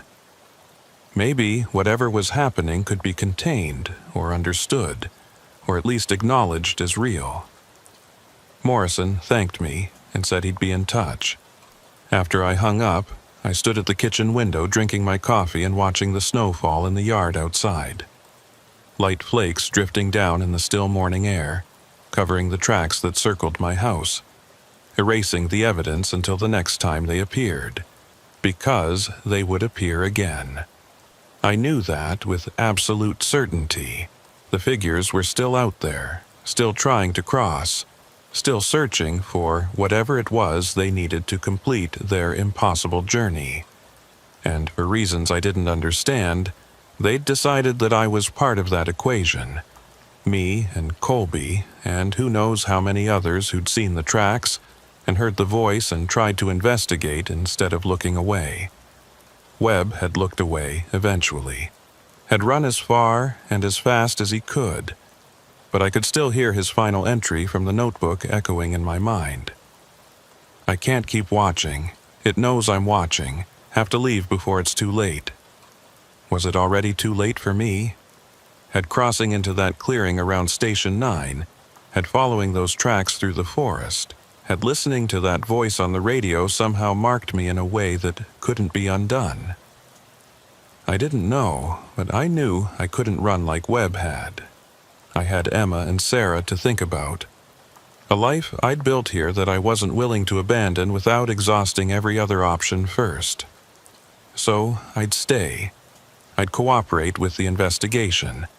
I'd document everything and hope that someone, somewhere, had answers that made sense. And in the meantime, I'd keep watching the windows and listening for the voice and checking the snow for tracks that appeared where they shouldn't be possible. Because whatever was happening, it wasn't over. The footprints would keep appearing. The figures would keep watching. And that voice would keep repeating its message about being late for a border crossing I didn't understand and couldn't prevent. And somewhere in the frozen wilderness north of Sector 7 West, at an abandoned checkpoint that official records claimed didn't exist, something was waiting, still trying to cross, still reaching toward our reality from whatever impossible place it inhabited, still waiting for someone who wasn't late. I finished my coffee, kissed my family goodbye, and headed out to start another day. The tracks in the yard had already been covered by fresh snow, as if they'd never been there at all. But I knew they had. Just like I knew they'd be back. They always came back.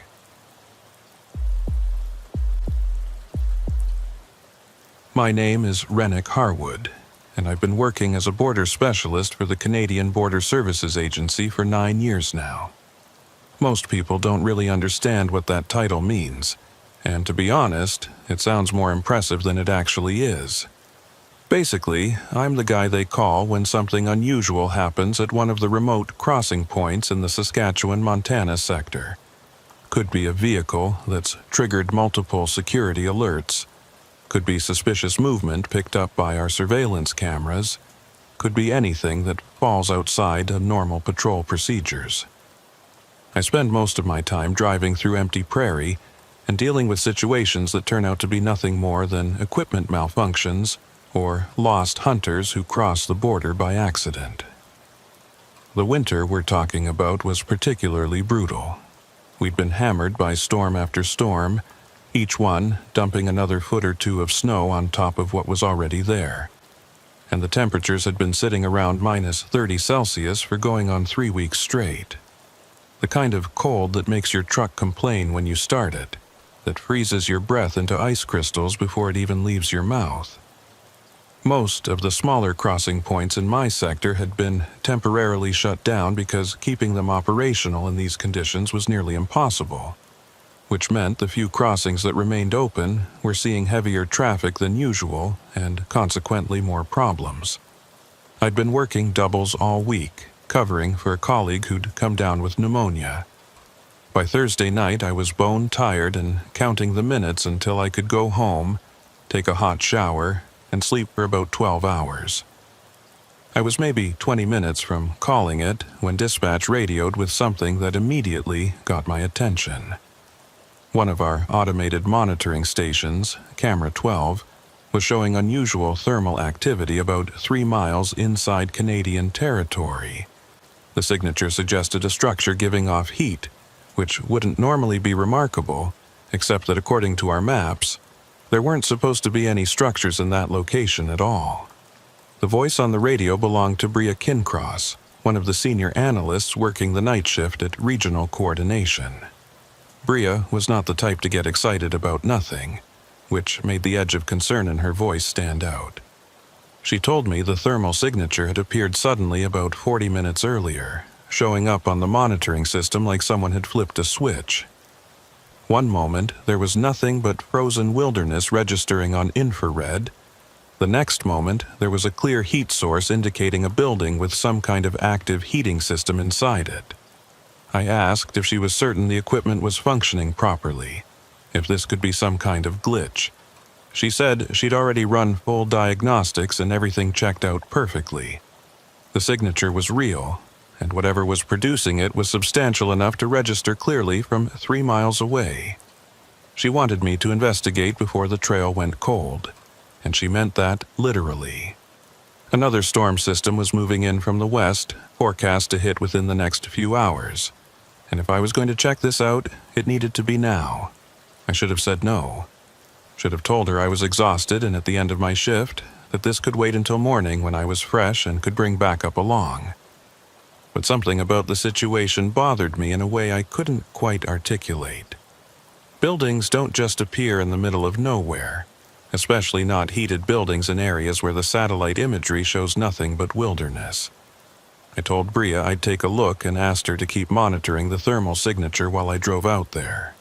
The route to Camera 12 took me north along one of the sector access roads, barely more than a track that maybe saw 1 vehicle a day in summer and almost none in winter.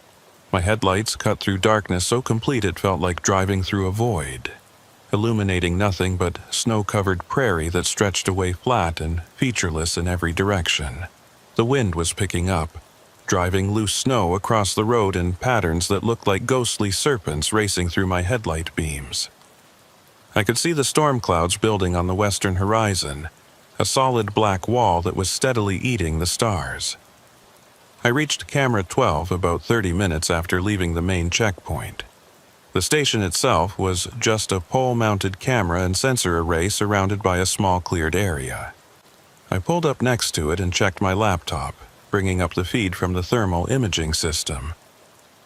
The heat signature was still there, showing up as a bright orange-red spot against the blue-purple coldness of the frozen landscape. According to the GPS coordinates, it was located roughly 2.5 miles to the northeast, theoretically accessible by what the maps showed as an old logging road that hadn't seen maintenance in probably a decade. I radioed Bria to confirm I was in position. She told me the signature hadn't changed since I started driving, still showing the same intensity and approximate size. I asked if there was any possibility this could be a group of people, maybe ice fishermen or hunters who'd set up a temporary shelter with a portable heater. She said the thermal profile didn't match that pattern. It looked more like a permanent structure with a consistent heat source, probably wood burning based on the temperature fluctuations she was observing on her end.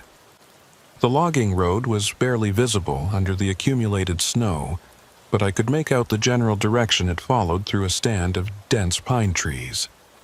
I engaged four-wheel drive and started following it, moving slowly to avoid getting stuck in the deeper drifts. The trees closed in on both sides, their branches weighted down with the snow, creating a tunnel effect that made the darkness feel even more oppressive. My headlights bounced off all that whiteness, creating a glare that made it hard to see much beyond 20 or 30 feet ahead. I'd been driving maybe 10 minutes when I saw it through the trees. A cabin, small and low to the ground, with what looked like firelight flickering in a window. Smoke was rising from a stone chimney, the gray column barely visible against the night sky. My initial reaction was relief mixed with satisfaction. This was going to turn out to be exactly what it appeared to be. Just someone's hunting cabin that wasn't on our updated maps, probably being used by the owner during the season. Simple explanation, easy to resolve with a quick check to confirm they weren't engaged in any illegal border activity. But as I got closer, something about the scene started to feel wrong in ways I couldn't immediately articulate. The cabin looked old, genuinely old, with walls constructed from rough-cut logs that had weathered to a dark gray-brown that spoke of many decades of exposure to the elements. The roof was covered in snow, but I could see patches where the wooden shingles had rotted away completely. One of the window shutters was hanging at an odd angle, held on by what looked like a single rusted hinge. This wasn't an actively maintained hunting cabin. This was a structure that had been abandoned and left to the wilderness. So, why was there firelight visible through the window? Why was smoke rising from the chimney? I parked my truck about 50 yards from the cabin and sat there for a minute, studying the building and trying to decide on my approach. Normal protocol would require calling for backup before investigating an unknown structure. But given the incoming storm and the fact that backup was at least 45 minutes away even in good conditions, I decided to do a preliminary check on my own. I grabbed my heavy-duty flashlight, verified my radio was functioning, and stepped out into the brutal cold. The wind hit me like a physical force, cutting through my insulated gear with cold that seemed to penetrate straight to the bone. I could hear it moaning through the pine trees, creating this low sound that was almost like voices murmuring just below the threshold of clear comprehension. I made my way toward the cabin, my boots breaking through snow that was knee-deep in places, and as I got closer I started noticing more details that deepened my sense that something here was fundamentally wrong. The smoke coming from the chimney was real enough. I could smell it clearly now, that distinctive scent of burning pine or spruce. But the window that had appeared to glow with firelight was darker now, or at least dimmer.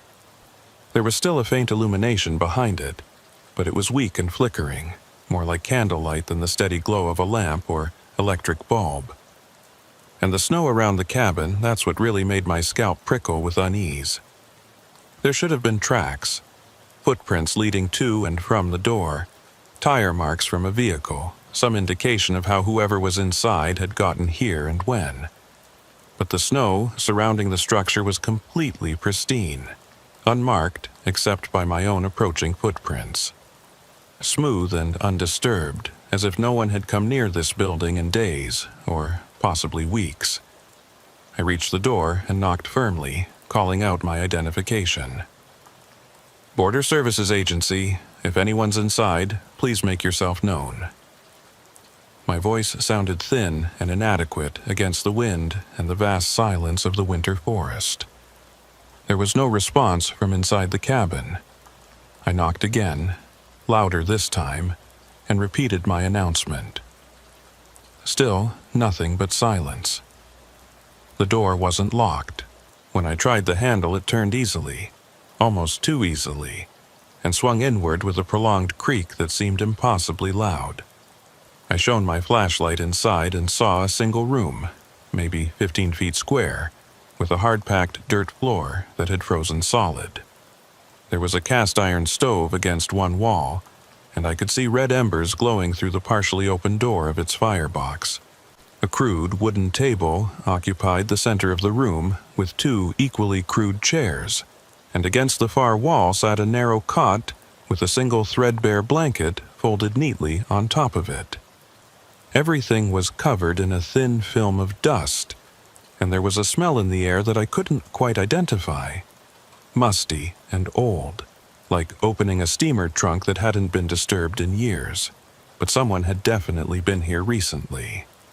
The embers in that stove proved it. Embers don't sustain themselves. Someone had fed that fire with wood, and judging by the heat still radiating from the stove's surface, they'd done so within the past few hours at most.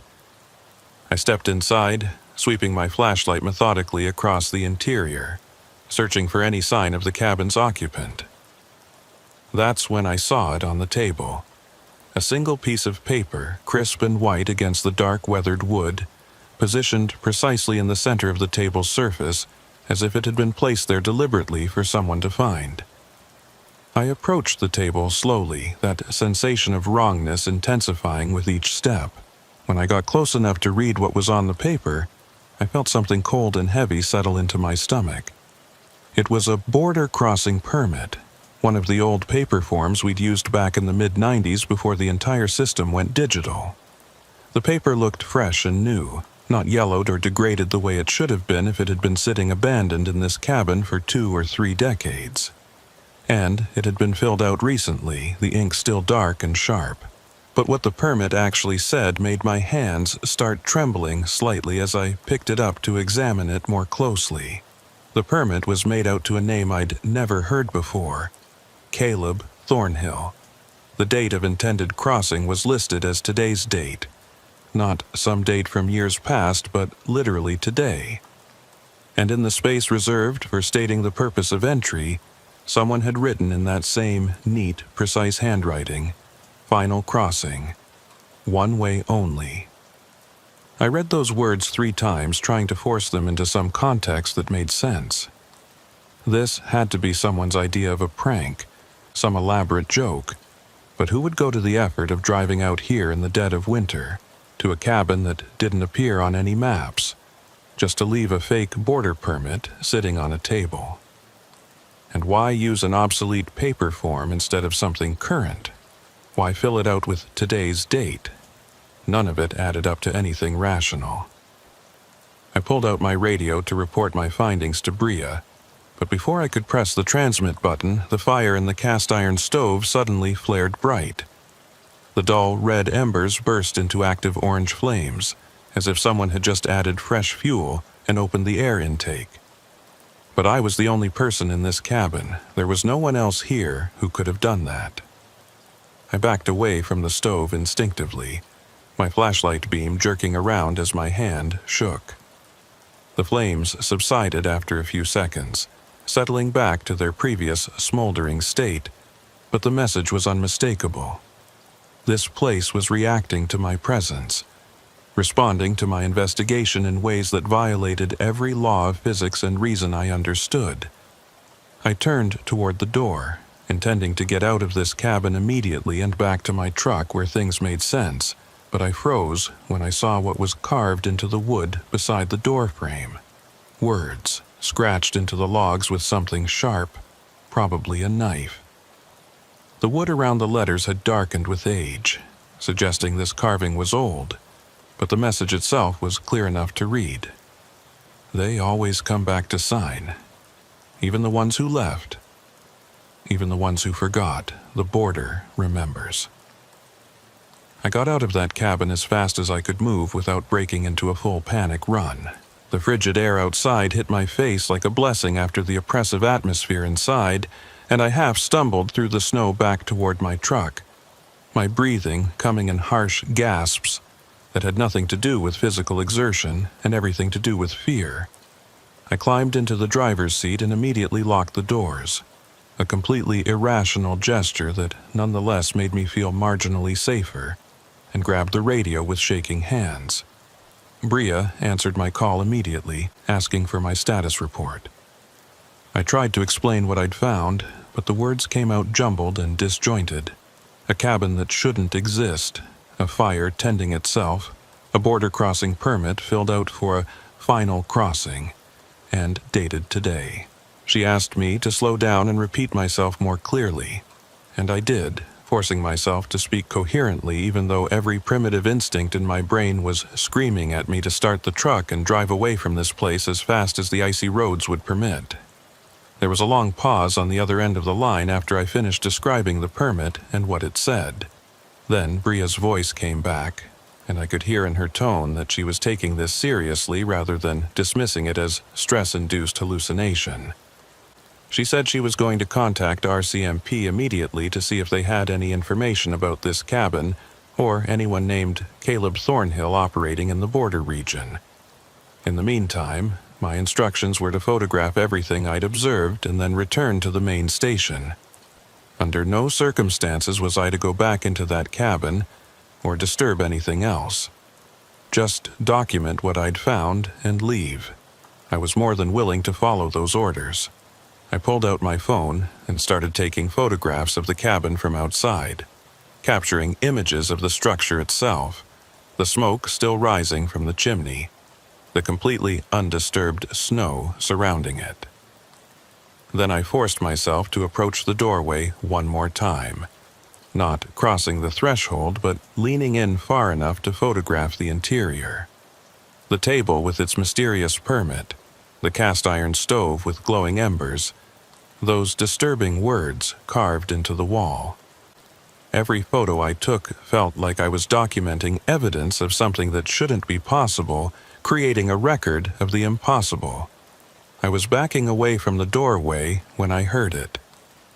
A sound coming from somewhere inside the cabin, from beyond the main room, even though I'd clearly seen this was a single-room structure. It sounded like footsteps, slow and deliberate, walking across wooden floorboards.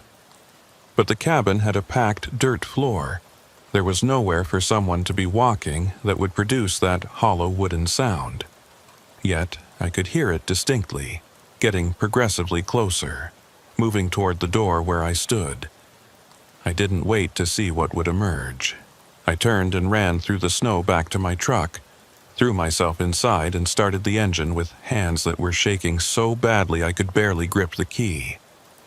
My headlights illuminated the cabin as I reversed away from it, and in that brief moment of illumination I saw something that made my blood freeze. The door was closed. I had left it standing open when I'd fled. I was absolutely certain of that detail. But now it was shut tight, as if someone inside had calmly pushed it closed after my departure. I drove back down that logging road considerably faster than was safe, the truck sliding on patches of ice and crashing through drifts that scraped loudly against the undercarriage.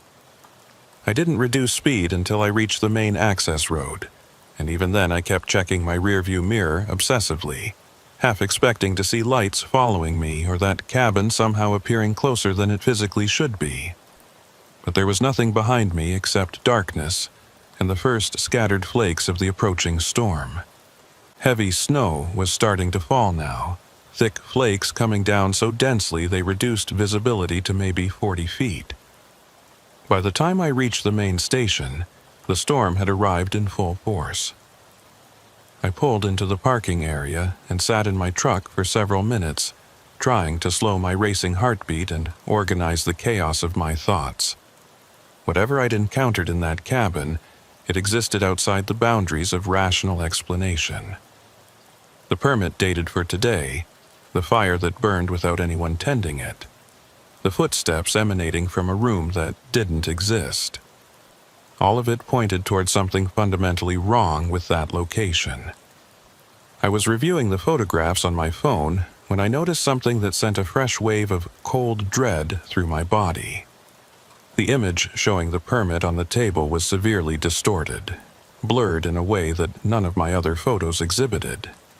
I could make out the general shape of the paper and table, but the actual text on the permit was completely illegible, as if the camera had catastrophically failed to focus on that specific object. I tried zooming in and adjusting the image, but that only made it worse. The words seemed to shift and blur, no matter how I manipulated the photograph. All my other photos were perfectly clear and properly focused. The exterior shots of the cabin, the images of the cast-iron stove and the cot, the words carved into the wall beside the door. Every single one was sharp and detailed. Only the permit itself had somehow resisted being photographed, refused to leave a permanent record that could be examined later. I went inside the station and found Bria waiting for me in one of the offices. She'd set up her laptop connected to multiple monitors displaying various data feeds and surveillance camera outputs. When she saw me, she immediately asked if I was all right, and I realized I must have looked fairly shaken. I told her I was fine, just cold and exhausted, and asked whether she'd heard back from RCMP yet. She said she'd made contact with their regional detachment and spoken with a liaison officer named Ezra Maddox. He was apparently familiar with the general area where I'd found the cabin and said he'd be very interested in reviewing my report and photographs. Bria had already transmitted the preliminary information to him, and he was planning to drive over first thing tomorrow morning to discuss the situation in person. She asked if I'd be available to brief him directly, and I said yes. though part of me wanted nothing more than to forget this entire night had ever happened. We spent the next 90 minutes going through everything I documented in meticulous detail. Bria pulled up satellite imagery of the area where the cabin was supposedly located, and we both stared at the screen in mounting confusion. The satellite photos, some of them less than 6 months old, showed nothing but unbroken forest at those exact coordinates. No clearing, no structure, no indication whatsoever that anything man-made existed at that location. I insisted I'd been there, that I'd seen and entered the cabin with my own eyes, and Bria believed me. But the complete absence of corroborating physical evidence was raising questions that neither of us had any way to answer. She asked about the name on the permit, this Caleb Thornhill, and I told her honestly that I'd never encountered it before in any context. She ran it through every database we had access to, searching for any record of someone by that name crossing the border, or having any documented interaction with border services. The searches returned nothing. As far as our comprehensive systems were concerned, Caleb Thornhill simply didn't exist. No border crossing records, no visa applications, no record of entry to or exit from Canada. The name might as well have been invented. But someone had written that name on the permit. Someone had filled out that obsolete form with today's date and that cryptic notation about a final crossing, one way only. Someone had placed it precisely in the center of that table for me to discover.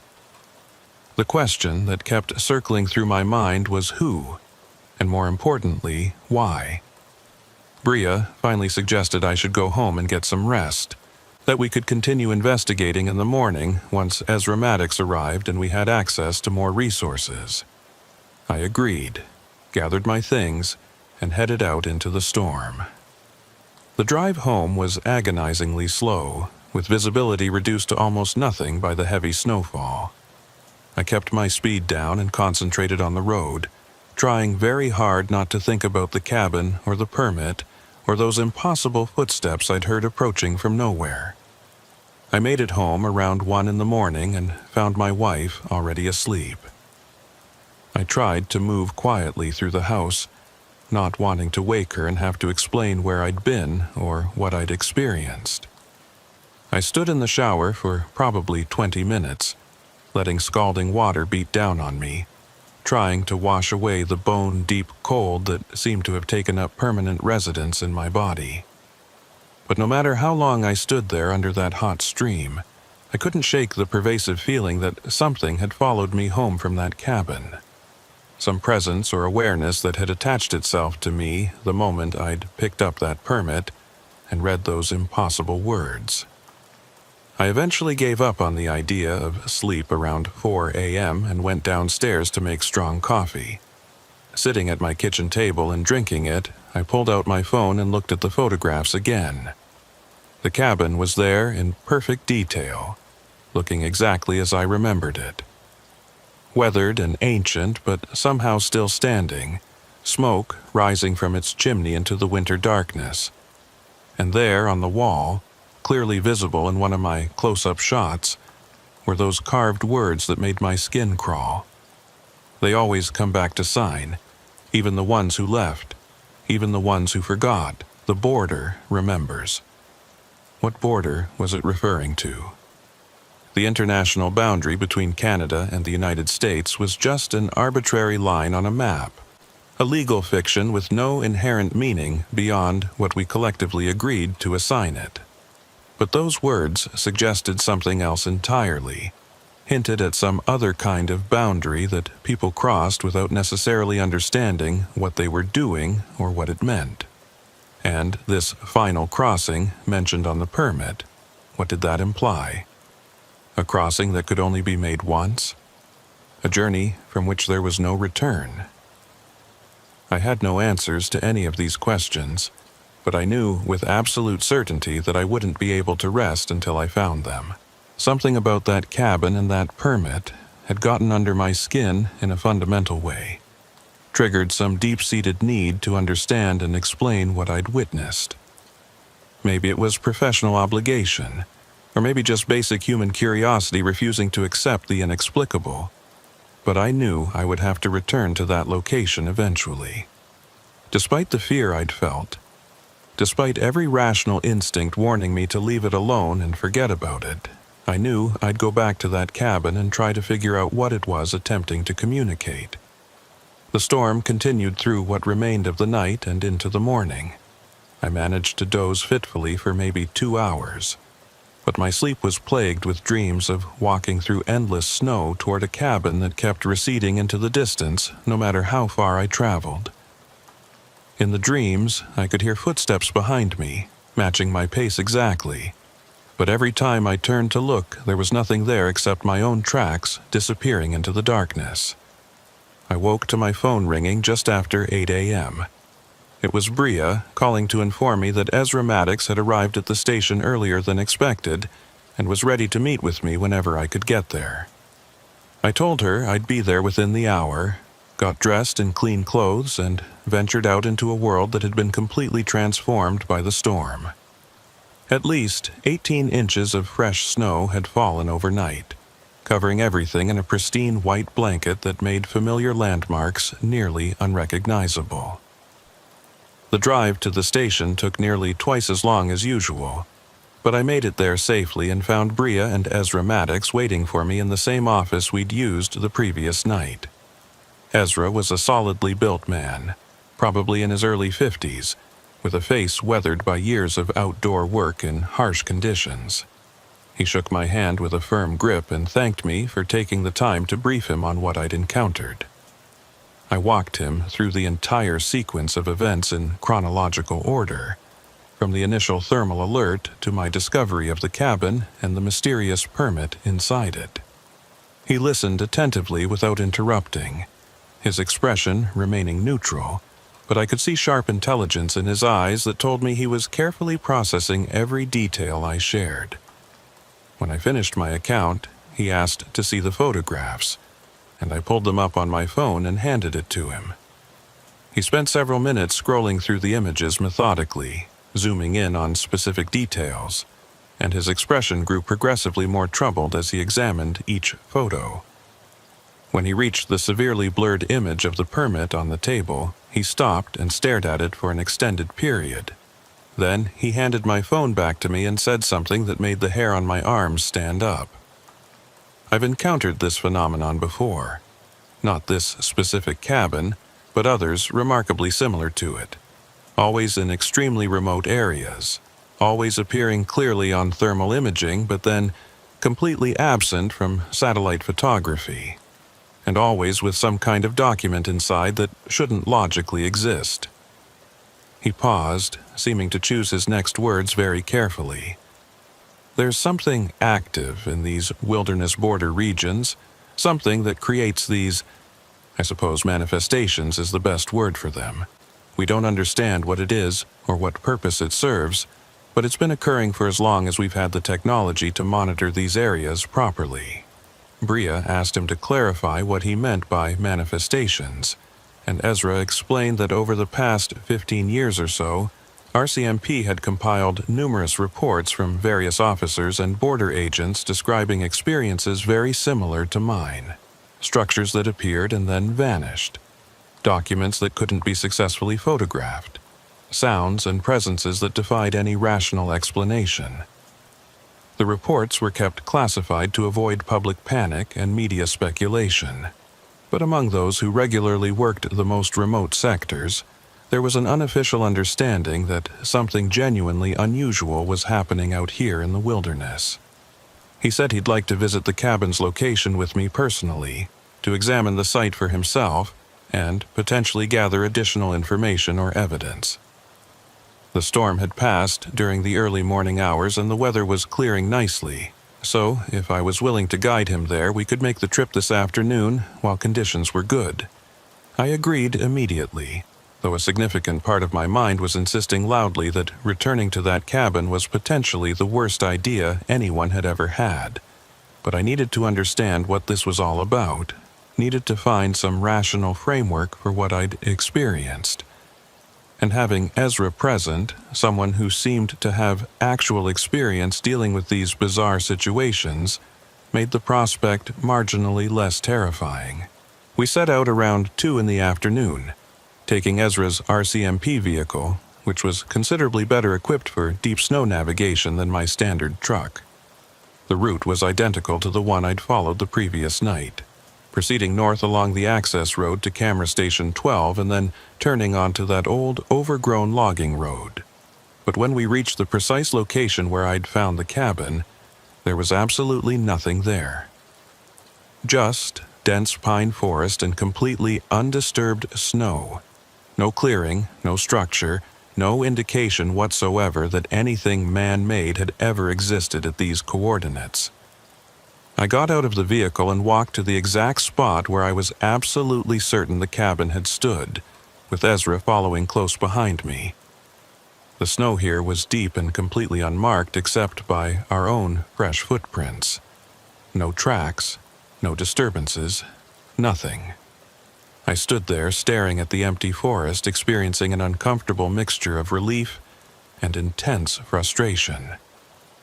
Relief that the impossible cabin was gone and I wouldn't have to face it again. Frustration that I had no tangible physical proof of what I'd experienced beyond those photographs. It was as if the whole encounter had been an elaborate hallucination. Except I had those images on my phone, and the vivid memory of that permit with its disturbing message. Ezra suggested we install some monitoring equipment in this immediate area, motion-activated cameras and thermal sensors that might capture useful evidence if the cabin manifested again. We spent the next several hours positioning and calibrating the gear, setting it up to comprehensively cover the coordinates where I'd found the structure. If anything appeared at this location again, we would have a detailed record of it. As we were finishing up and preparing to leave, Ezra mentioned the name from the permit, Caleb Thornhill. He said it sounded vaguely familiar to him, like he might have encountered it before in some context, but he couldn't recall where or when. He promised to thoroughly search RCMP historical records when he returned to his detachment, to see if there was any documented connection to that name in this region or any of the surrounding areas. We drove back to the station mostly in silence, both of us absorbed in our own thoughts about what all of this might mean. Before Ezra departed, he gave me his direct phone number and emphasized that I should call him immediately if I encountered anything else unusual or anomalous. He said these manifestations, or whatever they actually were, tended to be persistent once they'd made initial contact. Once you'd witnessed one, you became statistically much more likely to witness others. It was as if being exposed to the impossible somehow marked you, made you perceptible to whatever forces or intelligences were operating out here in the remote wilderness. I drove home that evening feeling somewhat better than I had the previous night. At least I wasn't completely alone in dealing with this anymore. At least there were other people who'd experienced similar phenomena and could validate that I wasn't simply losing my grip on reality. But as I pulled into my driveway and killed the engine, I saw something that made all that fragile reassurance evaporate instantly. There on my front porch, weighted down with a smooth river rock so it wouldn't blow away, was a piece of paper. I knew exactly what it was before I even climbed out of the truck. Another border crossing permit, another obsolete form that shouldn't exist anywhere. And when I walked up to the porch and picked it up with hands that were suddenly shaking, my worst fears were confirmed. This permit was made out to my own name, Rennick Harwood. The date listed was tomorrow's date. And in the space for stating purpose of entry, written in that same impossibly neat and precise handwriting, were those same 5 words that had haunted my thoughts since the previous night. Final crossing. One way only. I stood on my porch holding that paper, feeling the winter cold seep into my bones, and for the first time in my adult life I experienced genuine existential terror. This wasn't just about investigating anomalous phenomena anymore. This was personal, This was directed specifically at me. Whatever was creating these manifestations, whatever intelligence or force was behind the cabin and the permits, it knew who I was, it knew my name, and it had delivered a message directly to my home, to the threshold between my private life and the wider world. I went inside and immediately called Ezra. When he answered, I could hear the concern in his voice even before I explained why I was calling. I described finding the permit on my porch, the fact that it was made out to my name with tomorrow's date. There was a long silence on his end, and then he said something that made my stomach drop even further. "Rennick, I need you to listen to me very carefully. If a permit appears with your name on it, you need to understand that as an active warning. Whatever this phenomenon is, it's identified you as significant in some way. The date on that permit, tomorrow, that's not a prediction or a threat.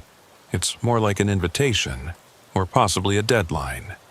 He paused, and I could hear him taking a deep breath. "I'm going to drive back out there tonight. I want you to stay in your house, keep your doors locked, and under no circumstances should you go anywhere near that cabin location. Do you understand me?" I told him I understood, but I'm not sure I really did.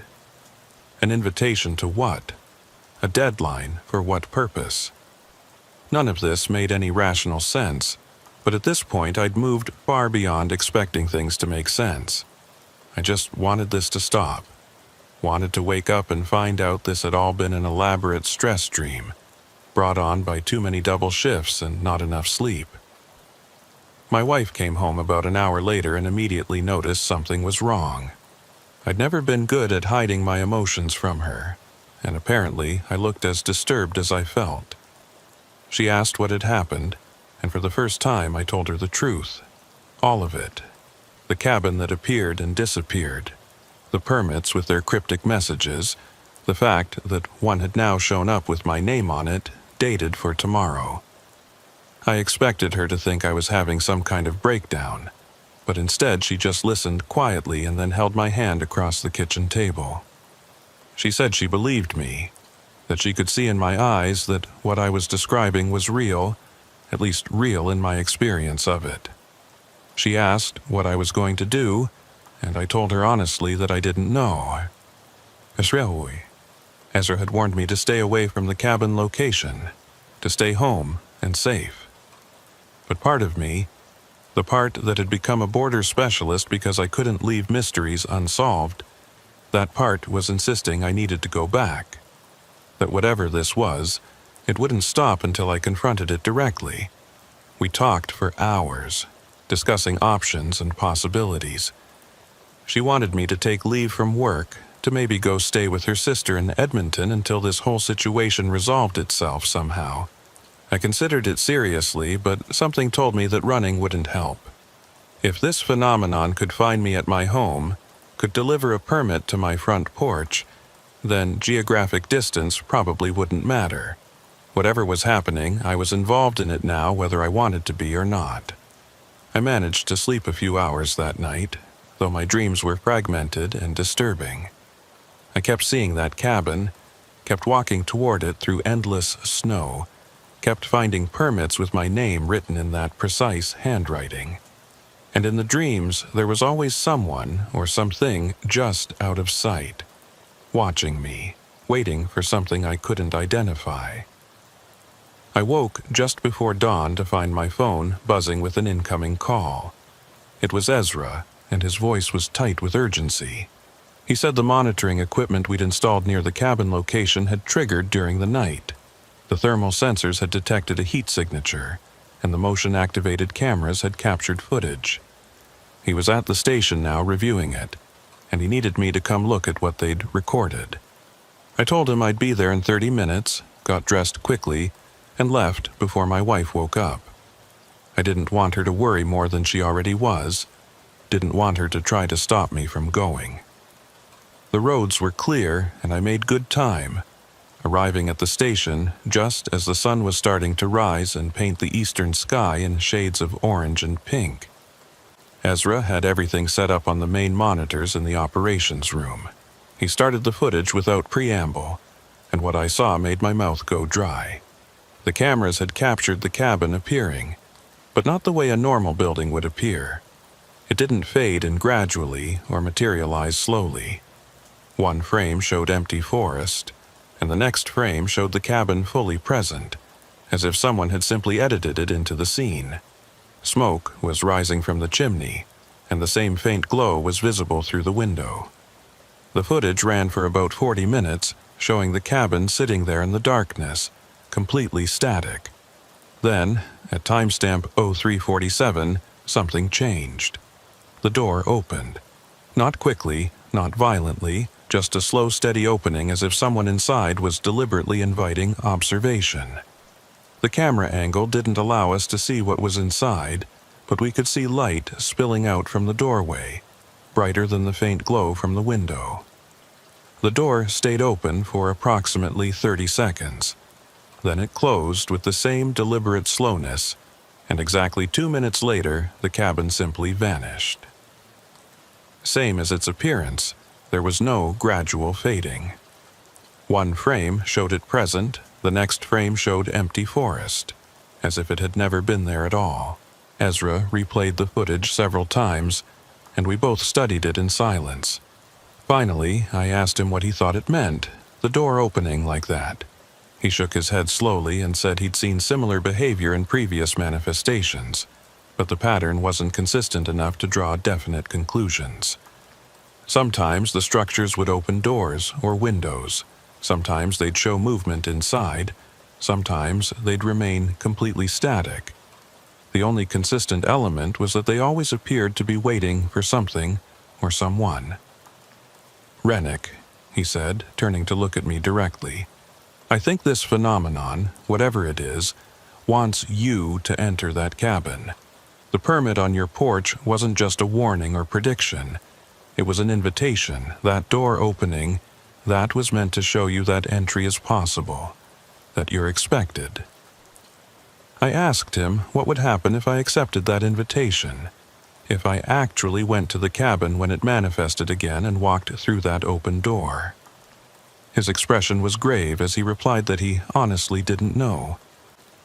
None of the previous cases they'd documented had involved someone actually entering one of these structures. Most people who encountered them were smart enough to stay away, to report what they'd seen, and then let the proper authorities investigate. But I was being singled out, called to in a way that hadn't been documented before. We discussed the situation from every angle we could think of. The option of doing nothing, just ignoring the invitation and hoping the phenomena would eventually stop. The option of trying to set up more extensive monitoring and study the manifestations from a safe distance. And the option that both terrified and compelled me, which was to actually go to the cabin the next time it appeared and see what it wanted, what it was trying to communicate.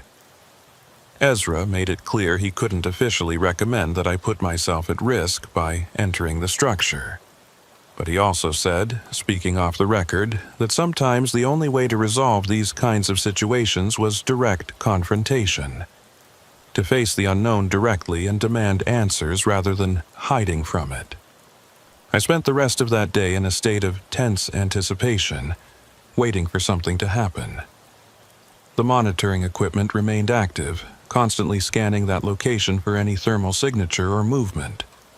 I stayed at the station with Ezra and Bria, all of us watching the feeds, drinking too much coffee, and trying to make sense of something that seemed designed to resist rational understanding. As evening approached and the sun started setting, the thermal sensors triggered again.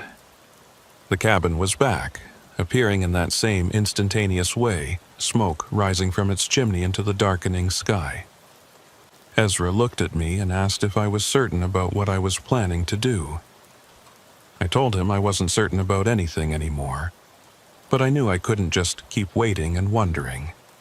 I had to know what this was about, what it wanted from me. We drove out to the location together, Ezra insisting on accompanying me despite my protests. The cabin was exactly where it had been before, looking identical to my previous encounter. The same weathered logs, the same crooked shutter, the same faint glow from the window. But this time the door was standing open, just as it had been in the recorded footage. Light spilled out from the interior, warm and inviting in a way that felt deeply wrong, given everything I knew. I got out of the vehicle and stood there looking at that open doorway, every survival instinct screaming at me to get back in the truck and drive away.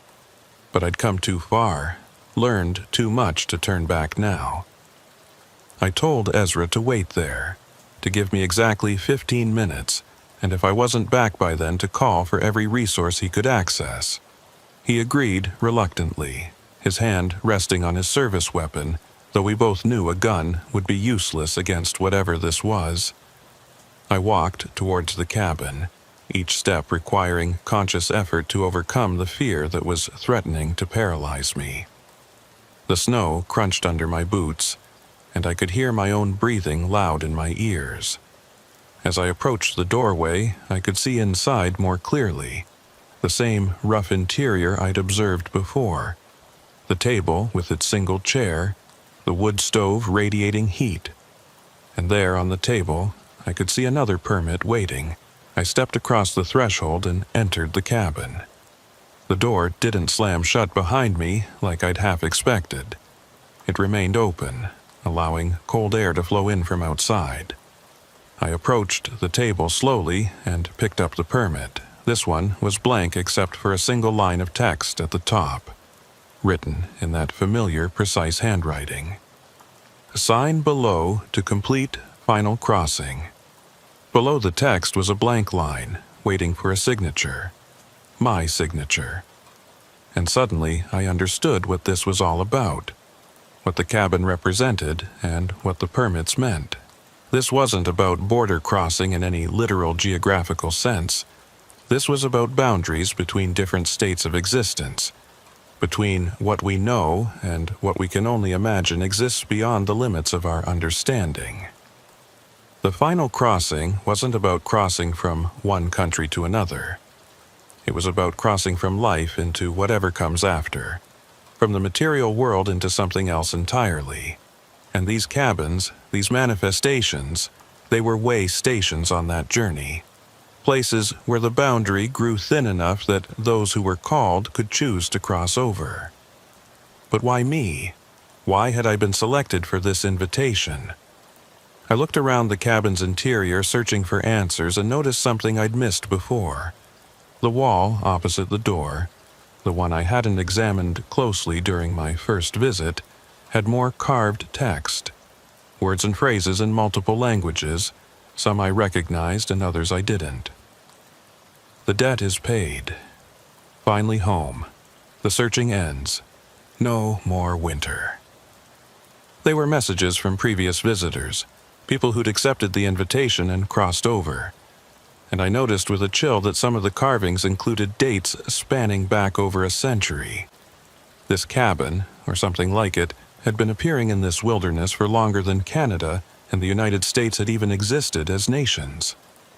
I heard Ezra calling my name from outside, urgency in his voice.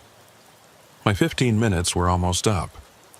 I looked down at the blank permit in my hands, at that empty line waiting for my signature. Part of me wanted to sign it, wanted to find out what lay beyond that final crossing, wanted to end the fear and uncertainty and just step through whatever doorway this represented. But another part, the part still anchored to the physical world and to the life I'd built, resisted. I set the permit back down on the table unsigned and walked toward the door. As I crossed the threshold back into the cold winter night, I heard a sound behind me. Not footsteps this time, but something that might have been a sigh. Might have been the wind, might have been disappointment or acceptance or something I had no frame of reference to understand. I made it back to Ezra's vehicle and climbed inside. He immediately started asking questions, wanting to know what I'd seen, what had happened inside the cabin. I told him about the blank permit, about the invitation to sign and complete the final crossing, I told him I'd chosen not to sign, that I'd walked away from whatever that crossing represented. As we watched, the cabin's door slowly closed, and then, exactly as the monitoring footage had shown, the structure simply vanished between one moment and the next, gone as completely as if it had never existed, leaving nothing but unmarked snow and silent forest. We drove back to the station in contemplative silence. Part of me felt relieved that I'd escaped from the cabin and whatever it represented, but another part felt a strange sense of loss, as if I'd been offered something rare and significant, and had turned it down out of fear or perhaps wisdom. I wasn't sure which. Over the following weeks, the monitoring equipment detected no further manifestations at that location. The cabin didn't return, and no more permits appeared on my doorstep. It was as if the phenomenon had made its offer, I'd declined, and it had moved on to find someone else who might be more receptive. Ezra told me later that this was consistent with patterns they'd observed in other cases. The manifestations seemed to seek out specific individuals, make their invitation clear, and then either claim that person or move on depending on the choice made. How they selected their targets remained a mystery, as did the ultimate nature and purpose of the final crossing itself. I returned to regular duty, but something had fundamentally changed in how I perceived my work and the wilderness regions I monitored. I understood now that the border I was tasked with protecting wasn't the only boundary that mattered out here in these remote areas. There were other borders, older and stranger, that existed regardless of maps or laws or human understanding. Sometimes late at night when I'm alone on patrol in the darkest hours before dawn, I think about that cabin and the choice I made. I wonder about Caleb Thornhill, whoever he was, and whether he signed his permit and completed his final crossing. I wonder about all those names carved into the wall, all those people who chose to step across a boundary that most of us will only face once, at the very end, whether we're ready or not. And I wonder if the cabin will come back for me someday, when I'm older or more tired or simply ready for whatever lies beyond that threshold. The permit with my name on it is still in my desk at home, kept as a reminder of the night I was offered a choice that most people never consciously receive. The border remembers, the carving said. Even the ones who left. Even the ones who forgot. I haven't forgotten. And I suspect the border hasn't forgotten me either. Maybe someday, when my time truly comes, I'll find that cabin waiting for me one final time. And maybe then I'll sign the permit and find out what lies beyond the final crossing. But not today. Not today.